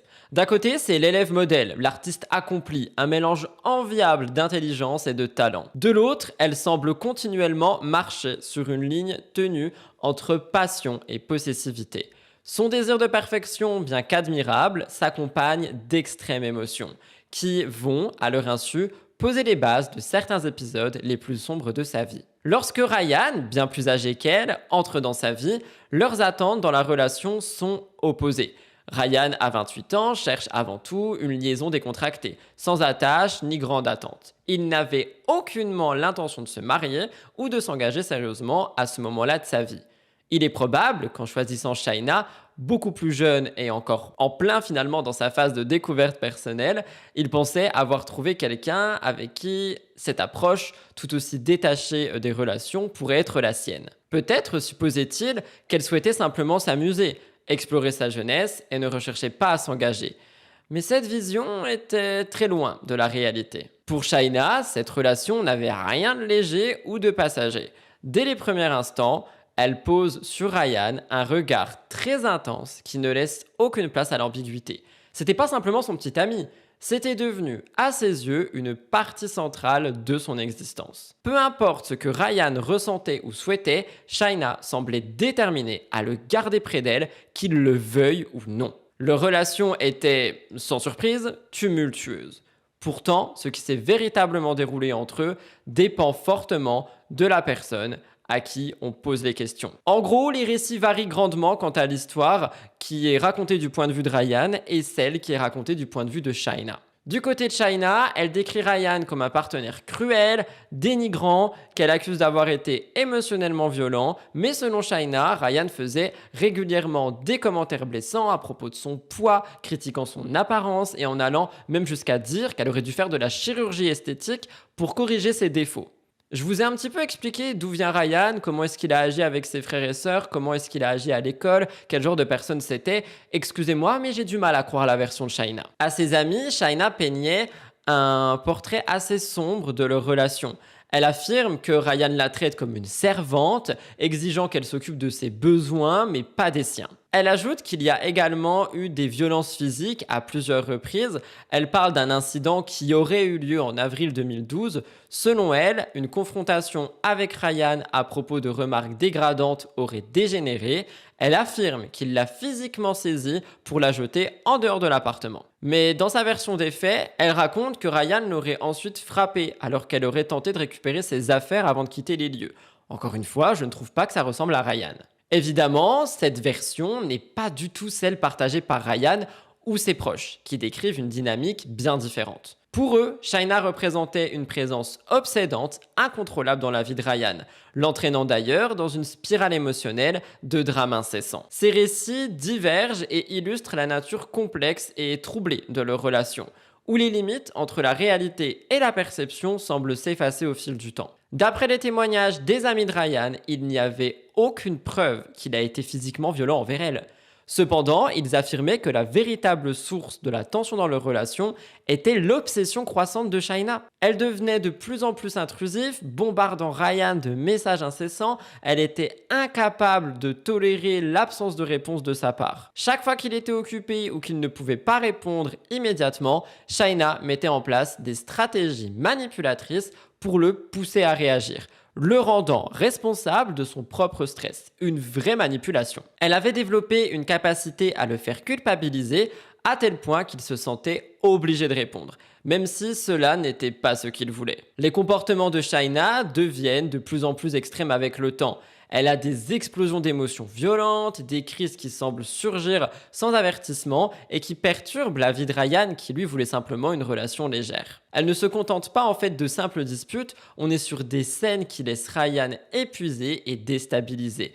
Et en plus, elle apparaît régulièrement à son appartement sans prévenir, sans se présenter avec une invitation, juste pour voir ce qu'il était en train de faire. Cette intrusion constante dans sa vie personnelle est d'autant plus marquante qu'elle utilise même une clé qu'elle a conservée après une de leurs ruptures, ce qui lui permet de rentrer chez lui à sa guise. Mais Shaina ne se contente pas de ces invasions de l'espace privé. Elle va encore plus loin, elle fouille son téléphone lorsqu'il n'est pas là, elle bloque toutes les autres femmes avec qui Ryan peut être en contact, elle cherche à contrôler chaque aspect de sa vie sociale, notamment en l'isolant complètement de toute autre forme de relation. Lorsque les deux se séparaient, parce que c'est arrivé régulièrement, Shaina ne se contentait pas de l'ignorer ou de respecter les limites de la rupture. Pendant ces moments de silence, elle utilise des stratégies de plus en plus désespérées pour entrer en contact avec lui. Elle obtenait parfois le numéro de téléphone dans un autre état pour essayer de l'appeler. Donc en gros, elle achetait des cartes SIM dans d'autres états et elle faisait en sorte de pouvoir l'appeler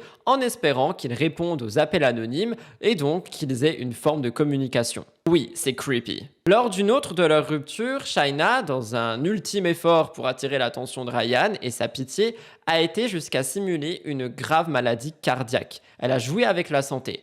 Elle espérait obtenir de l'empathie de sa part pour qu'il se sente obligé de revenir vers elle, ce qui n'a donc fait qu'alimenter les tensions et les manipulations émotionnelles lorsqu'il s'en est rendu compte. Au fur et à mesure que les mois passent et que leur relation continue de se détériorer avec des séparations et des réconciliations répétées, Ryan commence à se sentir accablé par la situation. Il était déjà sous une forme de pression constante, en jonglant avec son travail exigeant, avec de nombreux clients, des procès compliqués, notamment un qu'il menait contre un ancien associé d'un cabinet d'avocats. Ces journées étaient interminables et elles étaient remplies. Et ses priorités se concentraient sur sa carrière et ses responsabilités pro. C'est pour ça qu'il ne voulait pas une relation sérieuse, mais qu'il voulait simplement une relation légère. Donc il n'avait plus d'énergie, ni une volonté de gérer la tourmente émotionnelle que Shaina lui infligeait. Il se sentait prisonnier d'une relation qui était en train de l'épuiser. Finalement, en 2012, Ryan prend la décision très difficile de mettre fin à cette relation pour de bon. Il savait qu'il n'avait pas d'autre choix s'il voulait retrouver un semblant de paix et de stabilité dans sa vie.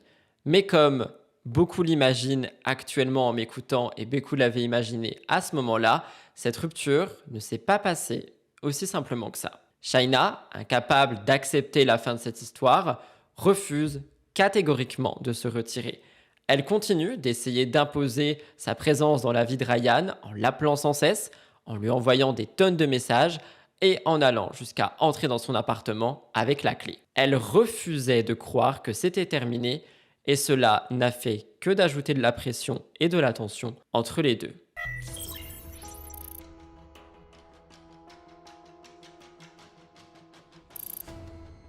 Quelques semaines avant sa mort tragique, Ryan semble de plus en plus accablé par la situation avec Shaina. L'un de ses collègues se souvient qu'il est d'ailleurs entré dans un bâtiment un jour et qu'il avait l'air visiblement triste. Il s'inquiète pour lui et ce collègue demande ce qui ne va pas. Ryan lui confie qu'il se trouve dans une situation difficile et lui demande conseil sur la meilleure manière de rompre avec quelqu'un qui refuse d'accepter la fin d'une relation. Il évoque même l'idée de demander une ordonnance restrictive, un signe assez évident qu'il en a assez de la pression incessante de Shaina et qu'il est prêt à faire tout ce qu'il peut pour la faire sortir de sa vie. Ryan est clairement fatigué de la situation et est prêt à avancer. Il avait déjà commencé à entamer une nouvelle relation avec une jeune femme, Audrey Bolt, l'ancienne Miss Ohio. Ils étaient dans les premières étapes d'une histoire et avaient prévu leur premier rendez-vous pour le 12 octobre 2012. Mais Ryan savait pertinemment que cette nouvelle relation ne pourrait jamais s'épanouir si Shaina restait présente dans sa vie. Elle avait toujours une emprise sur lui, l'empêchant de se tourner complètement vers l'avenir. Il a donc décidé qu'il était temps d'adopter une approche plus adulte pour tenter de clore ce chapitre. Il invite Shaina à dîner le 11 octobre, espérant pouvoir lui expliquer clairement que leur histoire est terminée et qu'il est temps de passer à autre chose. Il voulait qu'ils aient une conversation sérieuse pour enfin tourner la page et mettre fin à ce cycle de rupture et de réconciliation sans fin. Mais la version de Shaina à propos de ce dîner est évidemment différente. Elle affirme que le dîner n'était pas une tentative de clore leur relation, mais plutôt un moment romantique entre les deux. Selon elle, après ce dîner, ils auraient décidé de continuer la soirée ensemble, où ils sont allés chez Ryan et où ils seraient devenus intimes. Malheureusement, ce qui s'est réellement passé cette nuit-là reste incertain. Il est difficile de savoir si Ryan avait tenté de lui expliquer une dernière fois qu'il voulait réellement mettre fin à cette relation et que Shaina n'avait pas accepté la réalité, ou si elle avait été, pour sa part, interpréter le dîner comme un signe que tout était encore possible entre eux. Quoi qu'il en soit, une tragédie arrive le lendemain. Un des deux sera retrouvé mort et l'autre se retrouvera au centre d'une enquête pour meurtre. Le 12 octobre 2012, tout bascule et la vie de Ryan Poston prend fin, laissant derrière lui des mystères qui demeurent à jamais irrésolus. On est le matin du 12 octobre, une journée qui semble marquer le début d'une nouvelle relation pour Ryan et qui malheureusement prend une tournure dramatique. Comme je vous l'ai dit, il était censé rencontrer Audrey Bolt pour leur premier date. Mais la réalité de la situation a été tragique, notamment à cause de Shaina. La nuit précédente, je répète, Shaina avait passé la soirée dans son appartement. Certains rapports suggèrent que Ryan se serait enfermé dans la salle de bain durant la nuit, cherchant à échapper à l'intensité de sa présence. Shaina, de son côté, dément cette version et elle affirme qu'elle a passé la nuit chez lui et qu'elle a été invitée à ça. Et donc, on est encore une fois sur de la confusion. Le matin venu, Shaina, apparemment bouleversée, appelle sa mère depuis l'appartement de Ryan. Elle annonce qu'elle est en train de faire une crise de panique parce que ça n'allait pas. Il semble que c'était pas la première fois qu'elle se tournait vers sa mère dans ces moments-là, mais ce matin en particulier, sa mère, probablement habituée à ses appels, se rend directement chez Ryan. Et à ce moment-là, Ryan se réveille et à sa grande surprise, il voit la mère de Shaina et Shaina, toutes deux dans son appartement. Shaina, elle est en larmes, elle agit comme si elle est incapable de respirer et donc comme si elle devait aller à l'hôpital. Malgré l'apparente gravité de la situation, il y a un tournant étrange qui arrive.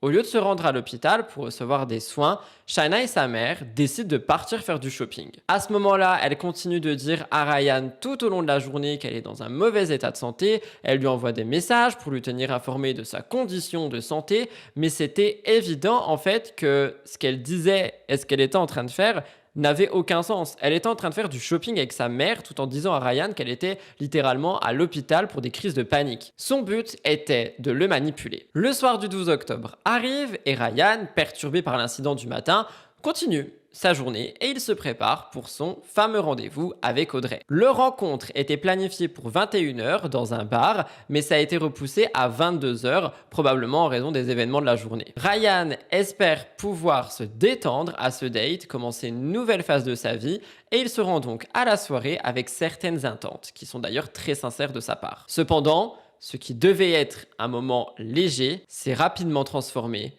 en une confrontation dévastatrice. Avant que Ryan puisse quitter son appartement pour rejoindre Audrey, Shaina se présente à nouveau. Ce qui suit est une altercation dont les détails sont encore flous aujourd'hui, mais qui est suffisamment intense pour qu'un appel au 911 soit passé. Cet appel lancé marque le début d'une horreur qui bouleverse à jamais la vie de chaque personne impliquée et de chaque proche.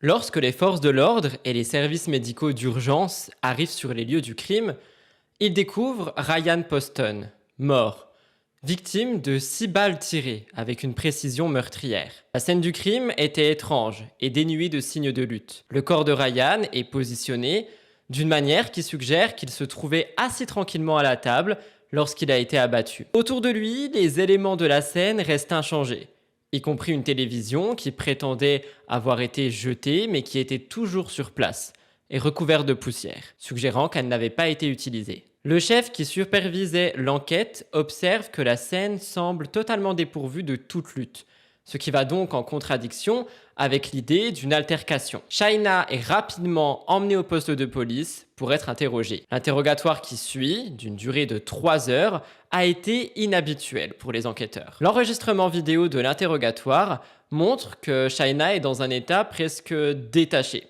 se laissant aller à des moments où elle danse et chante de manière totalement inattendue, semblant déconnectée de la gravité des actes. Ses comportements et ses réactions contrastent avec la situation tragique et ça a vraiment mis tous les enquêteurs dans un état de malaise. Finalement, Shaina prit la parole pour expliquer ce qui s'était passé, mais sa version des événements est surprenante et contradictoire avec ce qu'on peut reconstituer de la scène. Elle affirme que Ryan était drogué et qu'il avait été abusif envers elle. Selon elle, cette nuit-là, alors qu'elle tentait de récupérer ses affaires pour partir, Ryan l'aurait jeté contre les meubles de l'appartement et apparemment, après cet incident, il se serait assis à la table à manger et aurait commencé à hurler qu'il la détestait. Il l'aurait insultée de manière de plus en plus violente. Puis, selon Shaina, il aurait pris une arme qui se trouvait sur la table et c'est à ce moment-là qu'elle aurait saisi l'arme et qu'elle l'aurait utilisée contre lui, tirant à plusieurs reprises. Les détails de son récit sont confus et les enquêteurs ne pouvaient pas démêler le vrai du faux dans ses déclarations. De nombreux éléments de sa version des faits semblaient peu plausibles, notamment l'idée qu'elle ait réagi avec une violence fatale après que Ryan, selon elle, ait eu accès à l'arme. Comment est-ce qu'elle lui aurait arraché s'il était tant dans un excès de colère? Les circonstances, les preuves matérielles et son comportement lors de l'interrogatoire n'ont fait qu'ajouter de l'ambiguïté à ce qui était déjà un mystère complexe. Shaina, dans son témoignage, explique en détail comment elle a tiré sur Ryan. Elle décrit le premier tir comme dirigé vers son visage en disant « il était très vaniteux, je lui ai tiré dessus, je lui ai fait son travail de nez », laissant sous-entendre qu'on est sur une remarque qui est détachée, notamment par rapport à la gravité du moment et ce qui éveille une fois de plus certains soupçons chez les enquêteurs. En effet, les preuves matérielles et les constatations de la scène de crime ne corroborent pas avec sa version des faits. Les enquêteurs, après avoir examiné les détails de la scène, ont commencé à voir des incohérences entre le témoignage de Shaina et les éléments de l'enquête. Les preuves indiquent que la scène ne correspond pas à un scénario de légitime défense, mais à une attaque. Très vite, elle est accusée de meurtre. Elle est emmenée en détention et une caution de 5 millions de dollars est fixée sur elle. Lors de son procès, bien qu'elle plaide non coupable en disant qu'elle avait agi en légitime défense face à la violence prémesurée de Ryan, les témoignages, les éléments de preuve et tout ce qui est amené par l'accusation remettent sérieusement en question son récit. Un expert en médecine légale a expliqué que Ryan avait été abattu en 2 séries distinctes. Il a précisé que 3 balles avaient été tirées lorsqu'il était assis, suivies de 3 autres balles, ce qui suggère que Ryan n'avait pas eu la possibilité de se défendre après le premier impact. De plus, l'expert souligne que 4 des 6 blessures par balle ont été causées par des tirs à bout portant, à moins de quelques mètres de la victime, ce qui semble contredire l'idée d'une confrontation violente dans laquelle Ryan aurait eu l'occasion d'être drogué et d'atteindre une arme, comme le prétend Shaina. En dépit de l'argument de la légitime défense qui est maintenu, les détails de la scène du crime, notamment la position de Ryan et la manière dont les tirs ont été effectués, ne soutiennent pas cette hypothèse.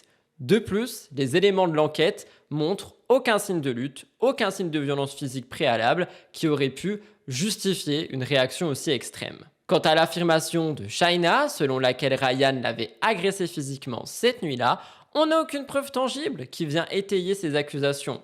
Les enquêteurs n'ont trouvé aucun indice de blessure récente sur son corps qui aurait pu être le résultat d'une confrontation physique. Cette absence de signes de violence physique soulève d'autres questions sur la véracité de son témoignage et sur les raisons qui l'ont poussé à commettre cet acte. L'ensemble des preuves et des témoignages au procès semblent fortement indiquer que le meurtre de Ryan n'a pas été causé en légitime défense, mais plutôt dans un contexte de violence émotionnelle intense et de possessivité. La situation tragique est devenue le point culminant de l'obsession de Shaina, dont je vous ai parlé tout le long, et des tensions non résolues entre Ryan et elle.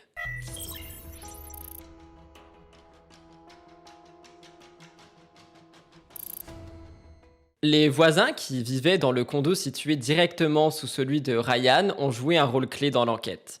Lors de la nuit fatale, ils étaient chez eux et ils ont témoigné avoir entendu 2 coups de feu suivis de 4 autres environ 6 secondes plus tard. Un petit peu ce qui corrobore avec ce qui a été dit pendant le procès. Curieusement, ils ont précisé qu'ils n'avaient pas entendu de cris ni de bruit de lutte avant les détonations. Cela contredit directement le récit de Shaina qui prétendait que Ryan l'avait agressé, jeté contre les meubles et l'avait menacé avec le pistolet. Les voisins n'ont entendu aucun bruit qui aurait pu indiquer une confrontation violente, ce qui met une fois de plus en doute la version des faits qu'elle a donnée. D'autres preuves troublantes sont apparues lorsque des messages ont été récupérés entre Shaina et l'un de ses amis quelques jours seulement avant la fusillade. Dans ces messages, Shaina avait exprimé des pensées inquiétantes, allant jusqu'à dire, je cite, « Quand j'irai au champ de tir avec Ryan ce soir, je veux me retourner, lui tirer dessus et le tuer, et après jouer comme si c'était un accident. » Ces paroles laissent entendre qu'elle nourrissait une forte animosité envers lui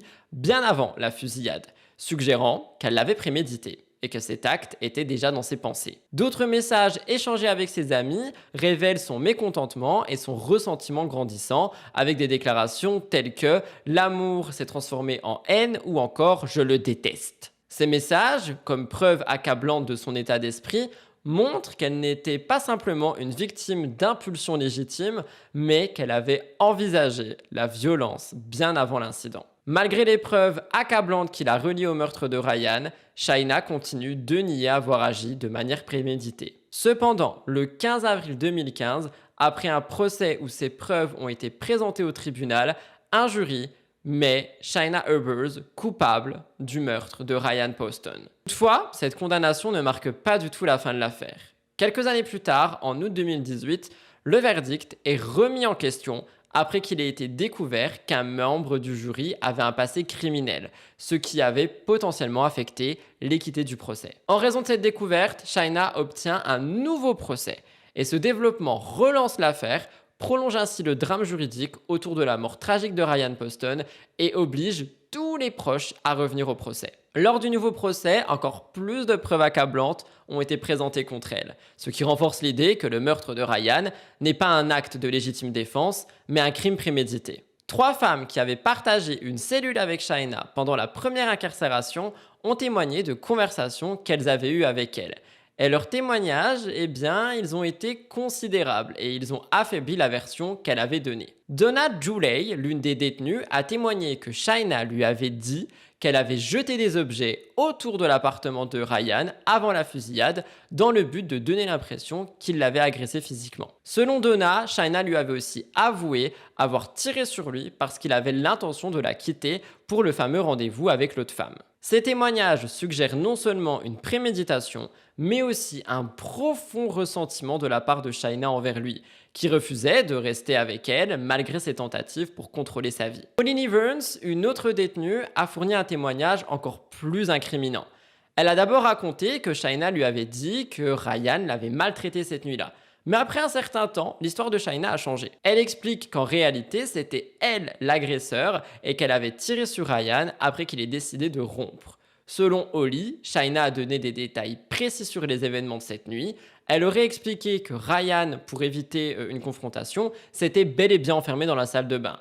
Mais Shaina, déterminée à régler la situation, aurait utilisé une épingle à cheveux pour crocheter la serrure et entrer dans la pièce. Oh, une lumière s'est éteinte, désolé. Ce récit de Shaina, qui est changeant au fil du temps, ajoute encore plus de confusion et de doute quant à la véracité de ses déclarations initiales, renforçant l'idée qu'elle avait effectivement prémédité l'assassinat de Ryan. Les témoignages de ces femmes ont jeté une lumière sinistre sur les actions de Shaina et ont contredit sa défense et aussi sa légitime défense. Ils ont montré un schéma de manipulation et de mensonge, ce qui a renforcé la conviction des procureurs qu'elle avait agi par vengeance et non par sécurité. Bien que les témoignages d'autres détenus peuvent parfois être remis en question pour peut-être chercher à obtenir des réductions de peine ou autres, les informations partagées par ces témoins sont soutenues par toutes les preuves.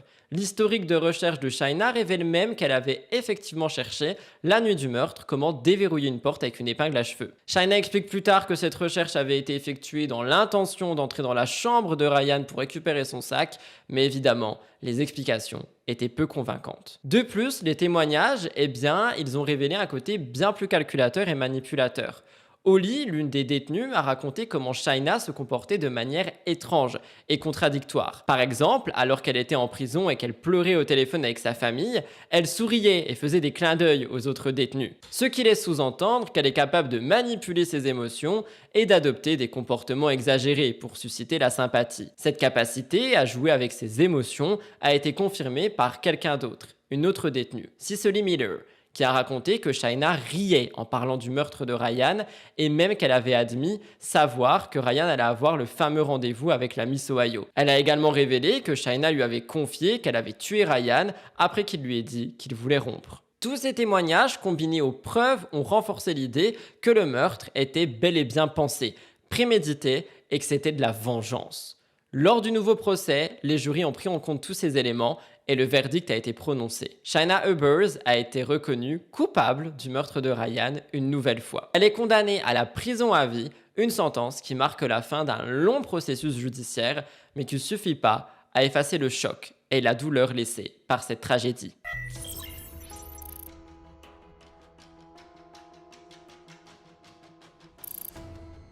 La famille de Ryan Poston, après sa tragique disparition, a voulu honorer sa mémoire de manière significative et profondément respectueuse. En l'honneur de son fils, frère et ami, ils ont écrit et créé une bourse commémorative à l'école de Saint-Sacrement du Fort Mitchell, l'établissement qu'il avait fréquenté, comme je vous l'ai dit au tout début de la vidéo. Chaque année, cette bourse est attribuée à un élève de 6e année qui incarne les valeurs de compassion et de bienveillance pour les autres. Ces valeurs étaient au cœur de la personnalité de Ryan. Il était reconnu pour sa gentillesse, son désir constant d'aider autrui, son dévouement envers ceux qui se retrouvaient dans des difficultés. La bourse représente ainsi un moyen pour la famille de maintenir vivant l'esprit de Ryan, tout en soutenant les jeunes qui suivent un chemin de bienveillance et d'altruisme. Ce geste n'est pas simplement une manière de garder son souvenir, mais aussi un moyen de transmettre les leçons de vie qu'il incarnait envers ses proches. D'un autre côté, la vie de Shaina, la femme qui a été responsable de la mort de Ryan, a pris une direction bien différente après son arrestation. En prison, elle a commencé une relation avec une femme transgenre nommée Unique Taylor. Leur mariage a été de courte durée et Shaina a demandé le divorce un an après. Actuellement, elle purge une peine de prison à vie dans l'établissement du Kentucky pour femmes et bien qu'elle soit en prison, son histoire suscite toujours l'attention. Non seulement en raison de son acte de violence meurtrière, mais également à cause de son post-incarcération. Elle est toujours éligible à une libération conditionnelle, mais cette possibilité reste un sujet de débat.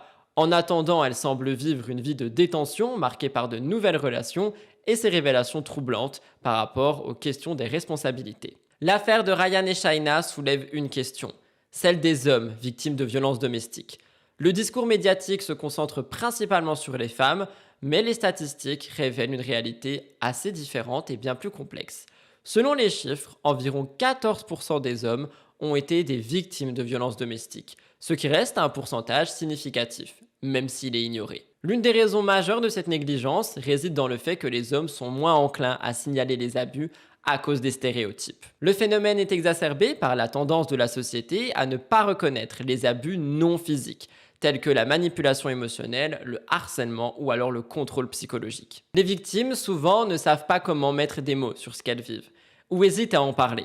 Dans le cas de Ryan, bien que son histoire soit tragique, elle met en lumière ses aspects moins visibles de violence domestique, car il a été victime non seulement de comportements violents, physiques, mais aussi de manipulation émotionnelle. Enfin, cette affaire montre que les violences domestiques ne sont pas toujours aussi évidentes pour les observateurs extérieurs, qui peuvent avoir tendance à minimiser ou à ignorer les signes. Les hommes victimes de violences, surtout qui ne sont pas physiques, sont souvent laissés dans l'ombre. Les histoires comme celle de Ryan doivent nous rappeler que tout le monde mérite d'être protégé. Bien qu'il soit victime dans une tragédie profonde, on est sur un symbole de nécessité, de mettre en lumière ces histoires, souvent invisibles, et d'offrir à tous une justice équitable.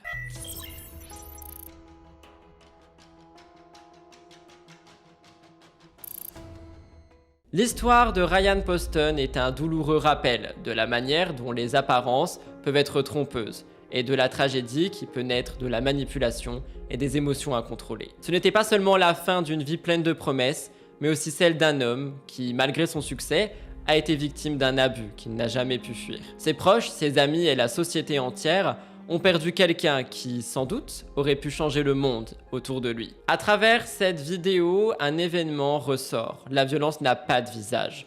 En fin de compte, Ryan est un symbole des victimes trop souvent oubliées. Nous espérons que sa mémoire, à travers cette vidéo, pourra toucher de nombreuses personnes et rappeler l'importance de l'appel à l'action face aux abus invisibles. Voilà tout le monde pour cette vidéo et l'affaire de Ryan Poston.